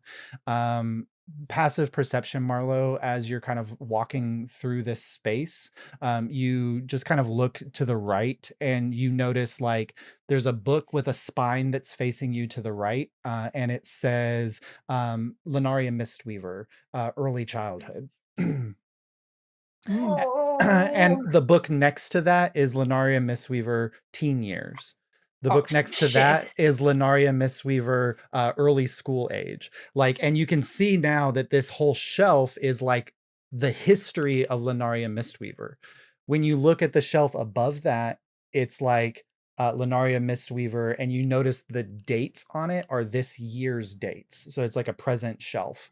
You look at the shelf above that, and it's Lunaria Mistweaver, Future Histories, Volume 1, Volume 2, Volume 3, Volume 4. From floor to ceiling, all you see on this shelf next to you is books about Lunaria Mistweaver. Like eye twitching walking by. And so, Hildy, you found yourselves in the complete biographies section. And so I do believe that you all have a book for this section, correct? Is that the Victor Rylas book? Yes, the Future Biography of Victor Rylas, Volume 27. Should one of us use this as one of our free books? One of our 2 books to read? I would say we don't know when volume 27 is, so if we can find the shelves and maybe find something that's this year or next year. Sure. Okay. Good idea. All right, so this is organized loosely by not by alphabetic origin or anything like that. It's by relative importance. So like less important people are going to be deeper in the library. More important people are going to be closer to the entrance to this portion of the library. So based on how important you think Victor Rylus is, are you going to go deep into the library, or are you going to search more in this surface area of the library? Surface area. Surface area? According to whom, though? Like, he may be super important to some of us, but not so important to a random farmer out in the middle of nowhere. True, but if he ends up conquering the entire I know, three realms, he's going to be important. I would think he's pretty important, so that would be my inkling. All right, so who wants to lead the investigation to try to find Victor Rylus' shelf? I went to college a little bit. Yeah, me and Abel can do this. Okay, cool. So jury roll with advantage. Sweet. I can't believe that the library assigns you as a main character in NPC. This is insane. I would be crushed if I was at the back of this library. An investigation check, yeah. I rolled a 10. A 10? With advantage? Yep. Okay. I don't care about this guy. Nice. With a 10, it takes you about 35-40 minutes. But as you're going through, I mean, you see like Alora's shelf. You pass by Alora's shelf. Oh, wow. I want y'all to know, Jerry is like sweating in this place. Jerry is looking at all of this like a mad person. Yeah, you pass by Ogun, Abioe, Arisha. You pass by the Sovereign of Noavia. You pass by King Renly's. Like all of these people that you These have. are all people that would just be killing me not to read them. At some point, you cross over to a certain space where, Jury, as you're looking, you're just glancing on a shelf, and you're passing by one shelf, and you land on Marlo Ebjorn. I've never wanted something so bad than to snoop. I cannot. I must move along. Okay, you keep passing. Point this out to Mar. Yeah, I go, Mar, look, Mar, I found you. Wait, is the cover of their book nice looking? So all the books here are beautifully bound in like some kind of like fish leather of various different colors. And so like it seems that like for some reason the library seems to color coordinate. Maybe there's a thematic coloration or not, because there's certain like tomes that are red, and then there's green, and then there's blue, and not every person has a multicolored display. But when you get to Marlowe's, there's like a vast array of colors on Marlowe's Future Histories. Are there baby illustrations in here? I like have the Mar book. So you grab a Mar. Oh. Are you going? What are you trying to find my baby book? Like my so parents probably have that. So I question, Josh. Yeah.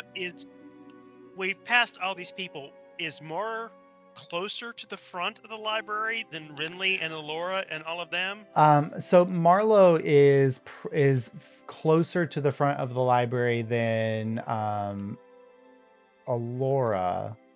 What? But not Renly. Like Renly was one of the first people that you passed. Like Orisha and Ogun were earlier on in the thing. Yeah. I'm gonna laugh so hard if I'm in the children's section. Kaimana, with that in mind, as you're trying to pull against the leash, the very next shelf over is Kaimana. Mar, baby book. The shelf behind you on the other side is Abel. The shelf on the other side is Saurus. The ticket takers are all represented here in this section of the library. Wait, am I at the very end of it? No, so you guys are, I mean, like, so as far as like order of events, Kaimana's is a little closer to the front than yours. But you're all like right here in this like kind of line of shelves. Guys, we're all together. Isn't that cute? But you are fairly close to the front. I don't like how close to the front we are. I don't like that. I do a quick count. What do you? On us or the books or of how many volumes everybody has? Okay, so it seems to be that there's one book for every year of your life up until this point. And then there seems to be one book for, depending, it's like, was it a busy day or not? right? So this year, there seems to be like a book per day, unless there was a very busy day and then there's multiple Jury's books. year this year. Yeah. Huge. So like in the last 3 months, like some of your books are like for this year were like certain periods of time, but for the last 3 months, many of you have books that cover a single day. That's crazy. It almost took like it took us months to get through one day. Yeah. It's like the Bruce Almighty filing cabinet. Yeah. Just like but That is the second time Bruce Almighty has been mentioned in my life this week. synchronicity. Insane. But come on, as you're looking, like again, the shelves go up 30 feet above you, and like the 5th shelf or so up is where you start to see like Marlo Ebiorn Future History Volume 1, Volume 2, Volume 3, Volume 4, and that goes as high up as the ceiling does. And as you're kind of like reaching up, Kaimana, the shelf shudders and moves, and it pulls down in front of you, and the whole shelving unit rotates around, and there's just more of those books at the top. This whole shelf is Marlo Ebiorn. Oh my god. Oh, I hate this. I hate this. I hate this. Hey, Hildy, have you ever read your book? Like any of yours or your future one? I've been tempted. I've gone back to read some things that have happened in the past, since I knew I never would have to do a journal. It would all be placed in here. It's your live So I journal. mostly will just go back to my past, but I try not to look forward, mostly because I don't want to know. I'd rather not know. If I'm going to die, I'd rather someone just stab me as opposed to me know that I'm going to be stabbed. I wonder if they got that part from when I was 3 and I got a horseshoe crab stuck on my face. More than likely. Yeah, I'm sure they have that part. You don't need to go back and waste your one book on that. No, this is yeah. Oh, go ahead. divination library. It's going to know everything that happened to you in a past life and all of the options that could happen in a future life. The I didn't Marlo tell anybody about that. Doesn't matter. the Marlo shelf comes to a stop, and Marlo, you just start glancing for a moment, and you see that it's like about halfway down this shelving line, you see volume 37, and then it's just a series of blank books from there to the ceiling. Does that mean you have the potential to live a long life? Mara is a half elf. It's a Yeah, good point, isn't it? I'm gonna live a while. Oh yes, no, the half elves and the elves and all of those other ones, their bookshelves are large. Do you have Fae here? Like a Fae, would a Fae person have a I might have to go for a minute. Hildy, if they've had interactions with the prime material plane, then yes. Okay, possibly. Question for Josh. Sure. Source's past volume, because he's only 2, so it's very small. But does he have many potential futures, or are there only a few potential? Basically, Source is trying to figure out what his lifespan might be. There's about 15 books in your past list, Saurus, and many of the titles have things such as like experimentation round 1, experimentation round 2. Like if you wanted to, this could probably completely outline the full experimentation process that created you. Then there's a large portion of books that are this present year's books that have not like transitioned into past text yet. But as you're kind of pulling down the shelf, yours, you pull, yours also stops at volume 37. But there's like every shelf is full, so the books are blank. Like you get the impression that like, should they divine another future for Saurus, there could be a volume 38, a volume 39, a volume whatever. But you would have to look at one of the books to see how far into the future those futures go. No interest in that whatsoever. Can I message Aryan? Yeah. And go, hey, is what you wanted in this area? She kind of messaged back. Very much so. Cool. Just let me know. After you send that, Aryan goes, I will continue the search for Victor's shelf further down. I will come back if I find anything. I message her. Wait, do you want me to go with you? What's the plan? Sure, Marlo, if you don't mind joining. Yes, I would. Yep, I'll join. Okay. And I leave knowing full goddamn well my friends think I'm gonna go make out in this library. What else do you do in the stacks? You have said that you are helping Arian, so Storis thinks you're going to help Arian. I know it. I think you're gonna go mess up those books. All right. Yep. All right, cool. So with your help, Arian's going to make a investigation check. Does she tell Marlo who she's looking for? No. Well, yes, she says she's looking for Saphira. Saphira Squall Eater. Oh. Perhaps a sibling? Mm-hmm. And so, all right, jury.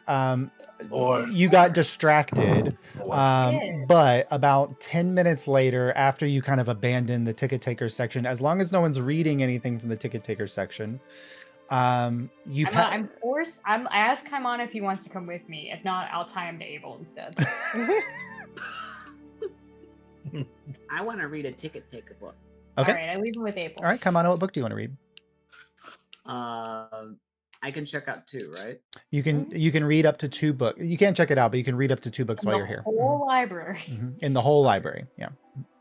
All right. Now, just a general question, because I didn't think to ask you this. Is it just 2 books per visit, or is it like, well, this book is now closed, I can put it up and now I can get a different second book? So it's 2 books per visit. So if you read a visit in the biography, you could read 2 books in the biography section, but if you read a 3rd book somewhere else, you will be breaking the rules. So Kaimana is going to go to his section. Okay. And you said they're labeled by like date? So your past years are kind of labeled by date. The year shelf for this year is labeled by dates. The future histories are simply stated as Kaimana Volume 1, Volume 2, Volume 3, Volume 4. Each book containing a different potential history. So he goes to the past histories. Okay. And he finds the book that has his first day with the ticket takers in it. Okay. And he takes that one off the shelf. All right. And you open up? I open it up and I just read and reminisce about the ticket taker starting and meeting all of my friends for the first time, and go to the end of that book, and then I'll put it back. Okay, that book ends with it's interesting because there are books that cover a single day. There's books that cover a week of this year. That's a book that covers a single day.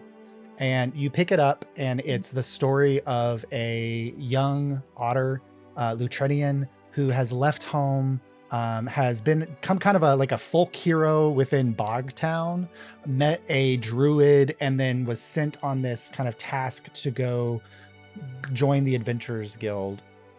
You arrived in Broadfield with visions of becoming an adventurer, even though you didn't quite know what that meant. And you were immediately distracted by the shiny objects found at a local souvenir shop.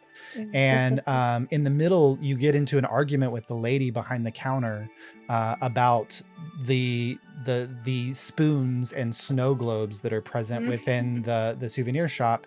And a young a woman walks up behind you, and all you hear under your breath is, "Oh, really? Could there be anyone else?" And you turn, and it's Marlo Ebiorn, the first time you meet her. And the book continues and goes through the day, the events of you, of your turning into a moose to beat the strength competition, cheering on your friends throughout the rest of the events. And the book ends with Kaimana saying, well, "Look, I think we took their tickets, guys." And that was the end of that book. I'm like tearing up. Oh, my sentimental heart. I don't know any of this, but it's really You can watch it. Yeah, that is almost 3 years ago, the first episode. Yeah. And yeah, he closed it up and puts it back. All right, that's your first book. Come on. All right, jury. after Horse you come on a blade. you look for a little while. I was thinking for a week. I was like, Can I I was bring like, what's the Hildy with me to saddest get her advice on? Absolutely, Hilda can join you. Yeah. Hildy, please join me. Oh, yeah, Um, absolutely. So you kind of had where you entered in, you just kind of started heading down a path, and you realize at some point that you are getting into arguably less important individuals, like the mayor of Broadfield. You come across his books at some point and you're like, okay, I think I might have gone a little too far. So you turn around and you walk back and you realize you've passed where you entered into the room, but the room keeps going as far as you can see in this direction as well. And it's only after you walk back past Oguan, Arisha, Lenaria Mistweaver, Persephone Mistweaver, that you get to the Victor Rylus. Oh. And you find Victor Rylus' shelf. Oh, interesting.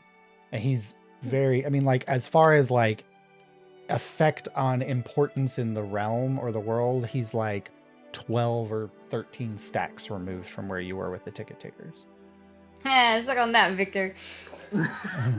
I say that out loud. Yeah. But I do that. Oh, sorry. I hate that guy.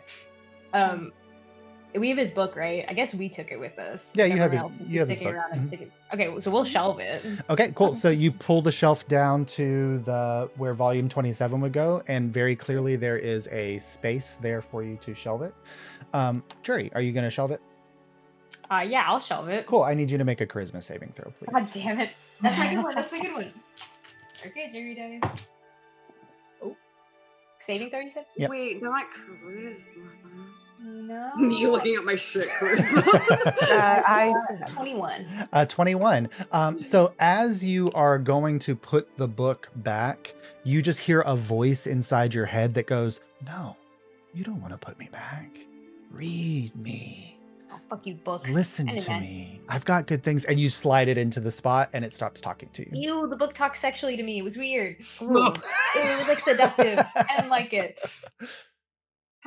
Do they always do that? How do you exactly know it was seductive? Because it was like, read me. Do you know what I mean? And then I had to be like, ew, God. It was a Tim Curry book. I don't know. Like, it was trying to get me to read it. So, like, I read that as seductive. I don't have a lot of Oh, well, dating you can be experience. seduced in ways that aren't sexual, so that's very fair. Exactly. Yeah. I'm now picturing Little Shop of Horrors. Read me, jury. Read me all night I like the long. vibe. The Oh, vibe was God. very bad. You can do it. Can you So do the books try to convince you to go past the So- 2-book limit? to keep reading it? Yeah, I'll let Earbug if people are in range. I don't know how this magical range will work. I feel like Soris, Come On, and Abel are within range of you. Yeah. I'll Earbug them. Be careful when you shelve the book. I'm gonna try to get you to. You're gonna feel like you need to read it. Will the books try to get you to go past the limit of only 2 books? Or keep reading it, maybe forever. I don't know. We heard there's a madness element here, so. Hildy, could you help me find, like certain Wisteria elegy somewhere in here, like a fae person? Where would that be? Much like the other ones, well, if the Fae person had anything to do with this plane of existence, they would show up She in does. this She library. does a lot. Okay. To my personal stuff. So. Now, how important is this person? To me, so crushingly so, but to the grand scheme of things, like, I don't know, like, where would I per se, like, the Queen of the Fae's handmaiden fall upon the thing, but she only kind of, like, runs the bar here, so... That's interesting, because I feel like then she would also show up in the Queen's books as well. Sully. Probably. I would love some blackmail on her, but maybe I'll save that for later. I thought you said she was important to you. Who, my mom? Oh, I mean, this Fae person I'm asking about? Yeah.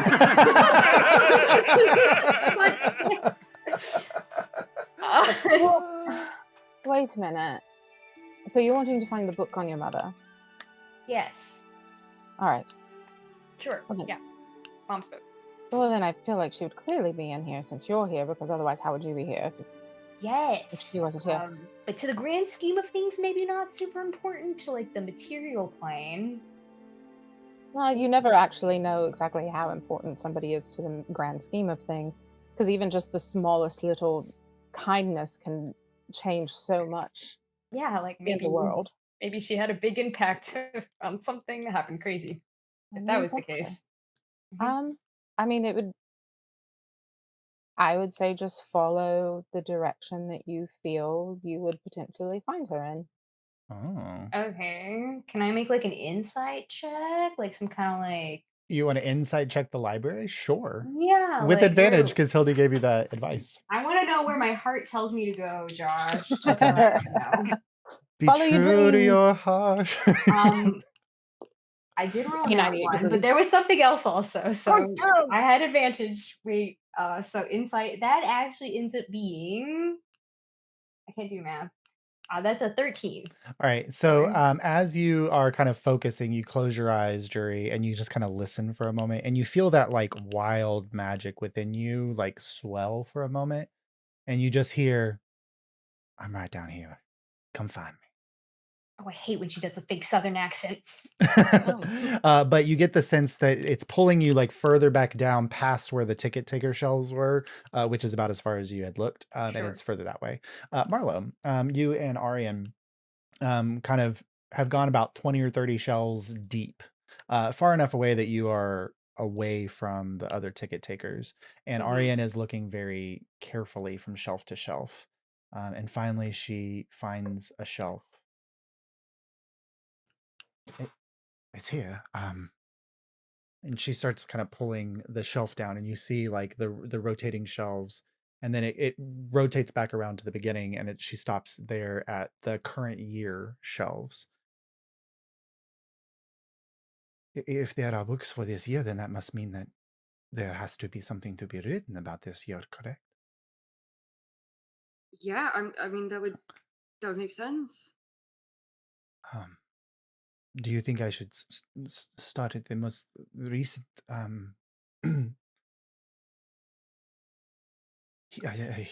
What is today's?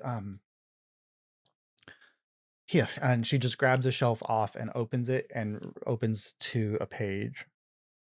I'm just gonna keep a hand like on her shoulder to kind of help like ground her in reality in this moment, because I don't know how any of this works, but Okay.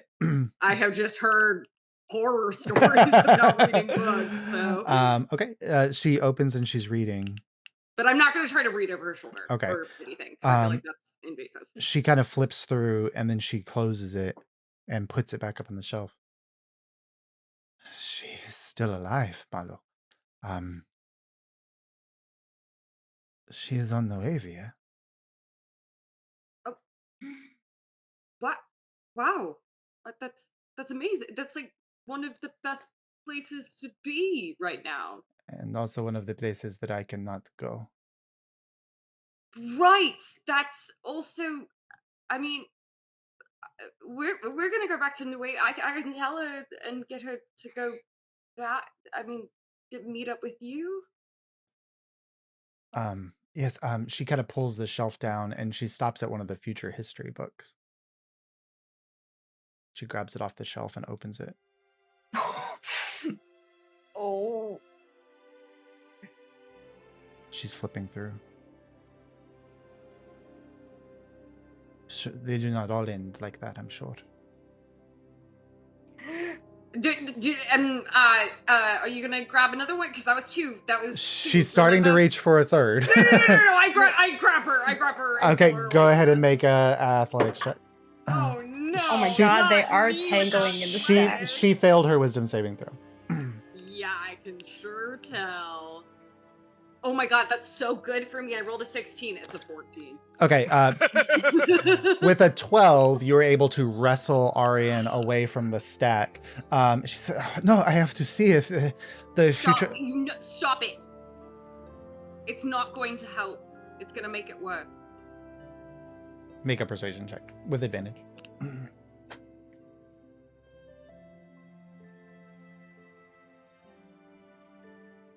It was a 17. Okay. She kind of stops for a second, and then I'm going to see if she shakes her head, and you see just almost letters and sentences, like a tether almost dissipate around her. She shakes her head. I wanted nothing more than to read. Saphira is my daughter. I have not seen her in 10 years. I thought she was lost at sea.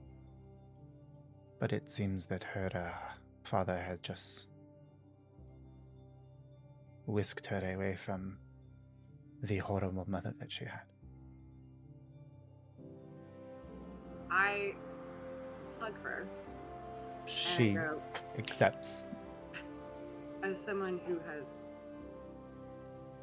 not seen their parents in a decade, I would do anything to be with them again. And no matter what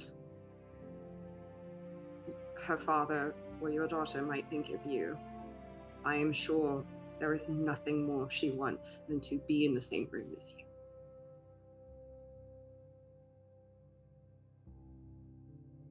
Thank you, Mara.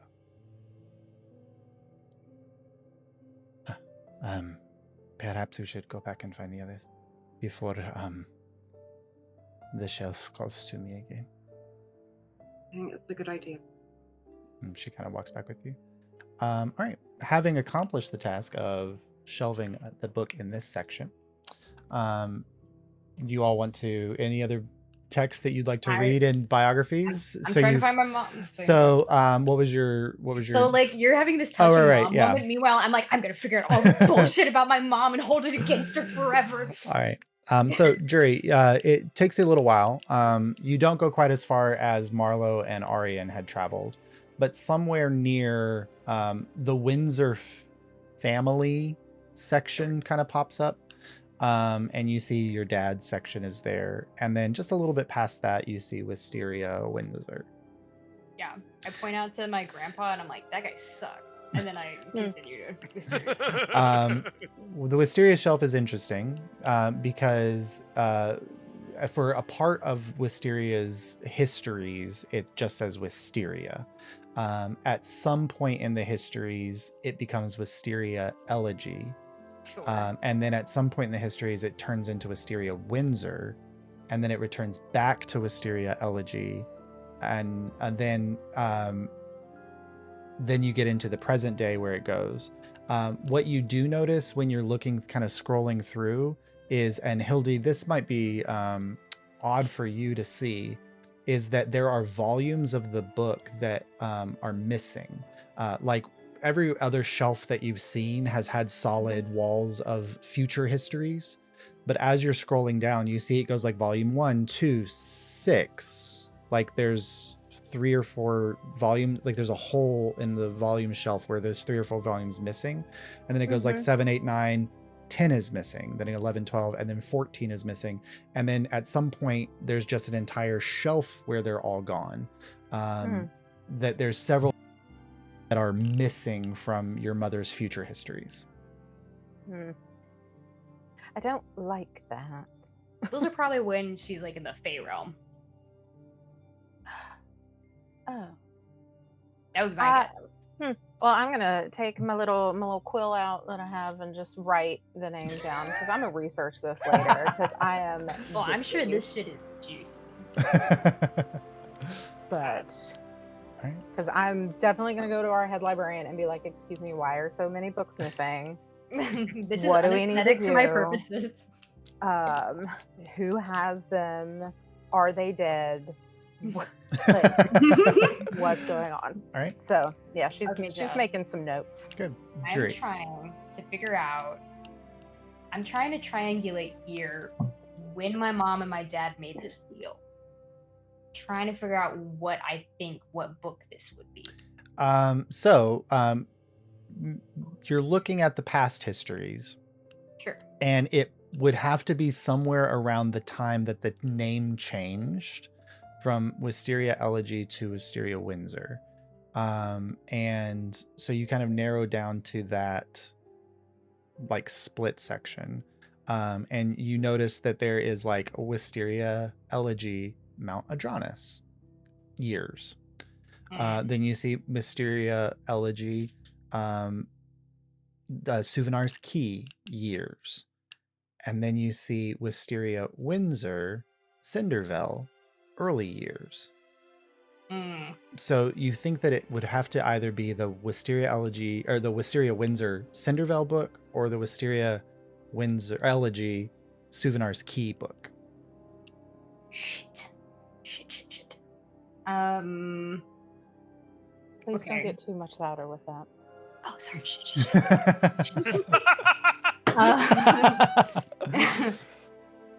I'm gonna go with the one before she gets married. Okay, so you pull out the Suvenar's Key book. Okay. Sure. All right. So as you are reading, you are reading the story of a, and it very clearly identifies Wisteria as Fae. And that she, every time that the book begins with that Wisteria appeared in Suvenar Key and adopted a younger visage, adopting for the first time a half-orc visage.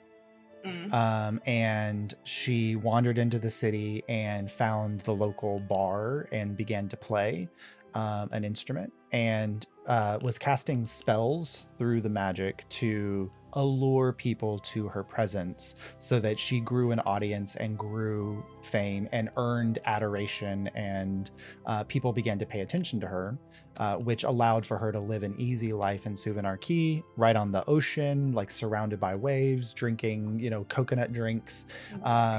Like a rich suitor who wanted to marry her, who she oh no, I just can't, bought her a house right on the beach, and she just kind of lived in a hammock on the beach. And one day, while she was playing her instrument, swinging on a hammock, the ocean breeze around, a man walked by, and it was your father. And she was playing, and he was ignoring her, which never happened. And so she tried to cast the spell again to get his attention, and he kept walking by. Well, yeah, that makes sense. And he kept walking. He was thinking about something in his head. It's her book, so it doesn't explain what's going on in his head. And he keeps walking, and she puts her instrument down. She gets out of the hammock. She follows him along the beach, and she chases after him. When she finds him, she asks him if there's something wrong with him. And he's like, oh, no, I was just thinking through some things in my head. I didn't even see you there. And she's like, you're the first person that has ever said that to me.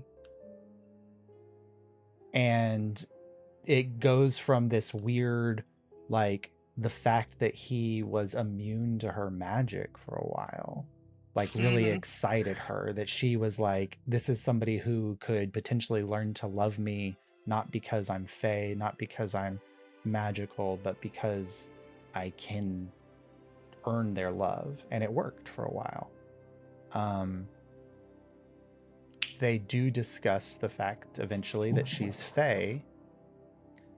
And he promises her that he will always allow her to be who she is, no matter where they are. And fuck that up. Yeah. And so you see that there was a legitimate love or agreement at the beginning, but it might have just been because your mom found somebody who she didn't force into love, but who loved her for who she really was. Damn. But then she got bored. God. But sorry. But this doesn't talk about a strict deal they made. It's just him saying that, and this isn't the interestingly missing from this is their wedding. Okay. Wedding. Does it specify what their marriage vow is? So the wedding would be the next book. This book I'm ends. being really quiet. I'm being so quiet. This book ends with their them becoming engaged and her agreeing to move to Cindervale. Hey, Hildy, is there any rule against like you taking a book and like me reading over your shoulder as it's your book selection? So like I could save a book in case there's something really important. Josh? I mean, technically not. I mean, you haven't checked out a book today, Hildy, so. True. Ooh, I did give you Virgin Meadows, uncursed. I'll only use one book. Okay. Will you pick up the next one? All right. Okay. So and you Jordan's grab. like over your shoulder, like Yes.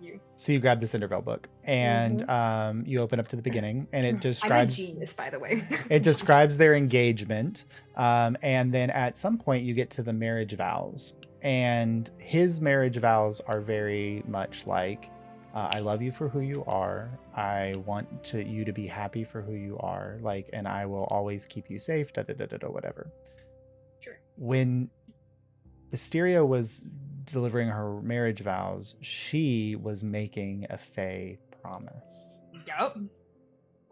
In which she said, "I will love you for who you are. We will both maintain our independence and individuality because that's what makes us both interesting. We will explore the world together and see beautiful things. And then that will give us a lifetime of happiness." The moment he accepted a position that locked him into Cindervale forever, he broke the vow. Shit. Oh, sorry. Shit. Will you scoot along and see if you find a bit about having a child, having a Druiden type child? Right. Yeah, you flip through. This book ends. It's the Cindervale years is covers 3 or 4 years of history. The book ends with the birth of a child who they named Juridan. Oh, they don't name Juridan, but yeah. Oh yeah. Yeah. Mm-hmm. But there's no like agreement before that. There's no. It does not mention any kind of Fae bargain or agreement. I look Wait, at the. Yeah. What are you looking for exactly? Just stuff about like why they did the things they did for so long. So many of the things they did, but this explains some things. I look at the next book and I'm like, just why they kept things from me for so long. The next book is Wisteria Windsor, Cindervale, later years. The downside of these books is that they don't necessarily tell you exactly where they start and stop until you open it up. Yeah, maybe we should like put that as like a note, like maybe the library could improve upon and said like a little summary perhaps, because this 2-book thing where it's not very specific is really annoying actually. I'm pretty sure this is one of the things that's just generally set in stone. I'm not really sure there's much I can do about it. Well, if there's like a comment card, I'm gonna strongly put that right there. There may be one at the circulation desk. Josh, I'm gonna crack that book also. You're gonna crack the next book? Yep. Okay. So the next book, this is your second book, Jury. Yeah. As you are reading through, it is the devolution of the marriage between Wisteria and your father. The long nights, like her feeling that she's being ignored and that he's spending too many long nights in the halls of origination, that she didn't agree to this. The idea of like she wanted to go and see her old home in Suvinar Key, and he refused to let her go. And she told him like, "You can't stop me. There's literally nothing that you could do that would prevent me from going there." And he said he held you as a bargaining chip. Oh, gross. And that held Wisteria for a while. Eventually, Wisteria went anyway. She teleported away one day, and he had to go find her in Suvinar Key. And she was in her old home in Suvinar Key, like on the beach side, like playing music and being adored by many people. And they had this large, like, blowout throwdown fight about, you have responsibilities, you have a family, you have a home that you're responsible for, you need to return to it. And that guilt did weigh a little bit on Wisteria, but it held her for about 6 months. At the end of that 6 months, she leaves behind a dulcimer. Yeah. She leaves behind a flower, and she walks away from Cindervale. And as she's leaving, you see that she is taking a band off of her finger. And as she removes it, there's this explosion of magical energy that washes over her and the surrounding area as the Fey bargain is shattered.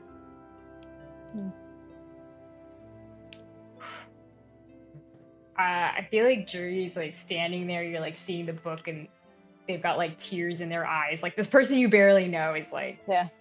Jury, No, Hildy's gonna just there. thank you. Oh, it's fine. Yep. You don't have to cut for me. That's fine. That's fine. That's okay. Okay. Yeah. Don't worry. Right. Hey, Josh, whose idea was it to also keep the Fae stuff away from Jordan's childhood? Oh, okay. What you see in there is at no point does Wisteria tell your dad not to reveal the truth to you. So it seems that it must have been your dad's idea. Okay, interesting. Thank you. Mm-hmm. Julie seems really like they're crying, but they seem like they're like relieved by all of this. Like finally the facts are all laid out on the table. They like wipe, they like hold the book under and like wipe their eyes, and they're like, okay, maybe we should go find everyone else again. All right. Yes. Shut the book. All right. So as you all are returning, Marlo with Arian. Oh, go ahead. Yeah. So I want to take Arian and be like, can I borrow you for a second? But of course, yes. Okay. I want to stealth to the Marlowe Avior section. Okay. Ooh, yeah. That is a 27 stealth for Oh my god. for Arian. Okay. And that is a oh, it's not great for me. Dang. It's a 26. All right. So you, I think, successfully stealth to the Marlowe Bjorn section as everyone else is kind of spread out looking for the Victorilis or looking at various different things. I'm going to go look through, like, go all the way from beginning to 14 years in. And I'm looking for the night I was turned into a werewolf. Okay. It's interesting because for the first 13 years of your life or so, it's mostly one book. And then your 14th year is a book all of its own. And then you start to have over the next decade or so books that are covering a whole year or half a year or so. But the 14th year is the first year that is a book all by itself. I got the 14th year. Okay. You open it. And I turn to Arya and I go, stop me if I try to read anything else. Okay. She says, I will. Any particular part of the 14th year that you want to read? I want to see if it lists the werewolf that bit me. Okay. So you are reading through, and it's difficult because you're reading stories of a final birthday that you celebrated with your parents. Your dad playing his 30th instrument that he's learned how to play and doing a little dance for you and singing a song that he made up. And knowing that there was a festival coming up a few days or so in the future that you were looking forward to, and it was like I get to have a party today and a festival in just less than a week.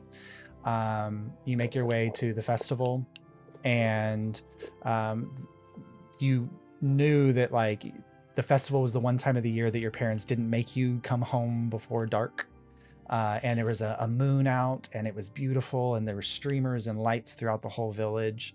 And it was like this young 14-year-old girl coming into her own and being able to explore this place without her parents like at her back the whole time. And you headed out into the woods, where the older kids often played during festival times.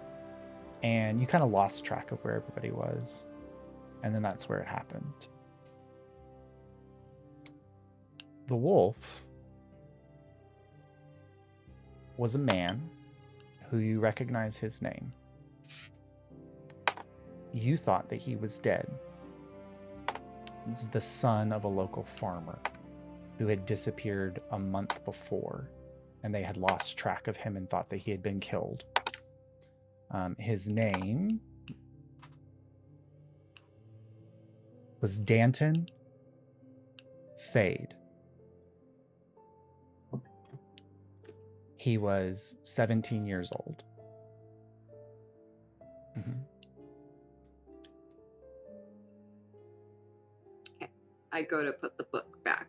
Make a wisdom saving throw.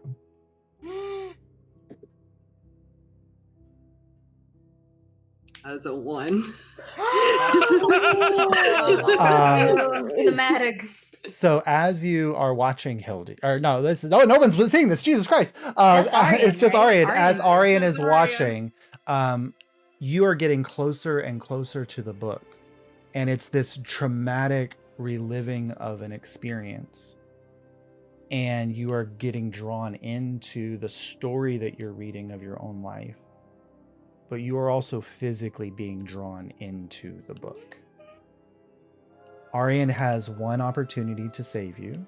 Okay. With a, not her best gift, but a strength saving throw. That's a natural 20. Oh my god. Arian sees you going into it, and what Arian sees is the full moon in the book is suddenly having an effect on you, even though we're now at like halfway to a full moon in the real world, and you're beginning the process of transformation. It's almost like going back to that nightmare that you had where you were the wolf that bit yourself. And as you are transforming and going in, you feel a hand on your shoulder and then another one at your waist and a massive tug. And you and Arian go spinning away from the book, crashing into a shelf behind you. And there's a tumble of books from that shelf. But the book drops to your feet and the spell that it had on you is broken. Motto, are you okay? You feel yourself slowly transforming back to Marlowe form.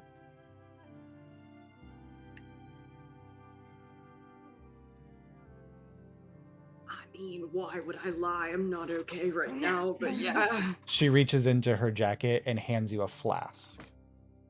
Oh, yeah. I mean, huge fucking shot. Yeah. Did we hear the sound of the book? Yes, you all would have heard that because also at that moment, you all are kind of like rushing to the sound of this commotion. And as you're heading down this pathway, you all see just like materializing out of one wall and then passing through like immaterially through all of the shelves of books and then stopping at the one that Marlowe's on and then slowly turning and looking. You see this massive shape of a owl, humanoid structure body, but an owl head and wings. That is about 30 feet tall. And it is standing there. That is your first warning.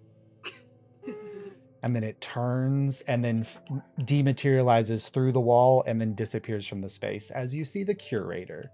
And that's where we'll pick up next week. Mar does another pull from the I see Marlo start to come down with it and then like Nope. No. Yep, that's another one. Here's a just a visual. This is the curator that you just saw. So he is, Ah. yeah, he just floated by.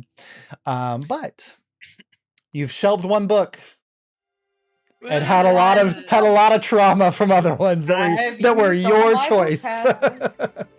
Sarah, have you ever seen Danger Mouse? I have. That's who my character is inspired by. Oh, I see it. Oh, I see it. And my tiny little 80s, 90s heart is very happy. Yeah. He's a monk. He fights with his hands and fists, just like Danger Mouse. I love that. I'm waiting for the day that and- you all reveal to Hildy that she's asleep. I thought about it, and then I tried twice. I got the one. Oh, free that's so book out of her. interesting. Depending on how old Hildy is. Hey, are there like babies born and they're asleep their whole life? Hey, wait, what are the implications of this, Josh? Josh? So What? here, so from like all of those things are Marlowe questions, right? Like, I know, yeah, these are questions that I'm asking myself. yeah. Yep. All right, good night. All right, good night, all. Good night. Yep. Night out, Red. Thank you.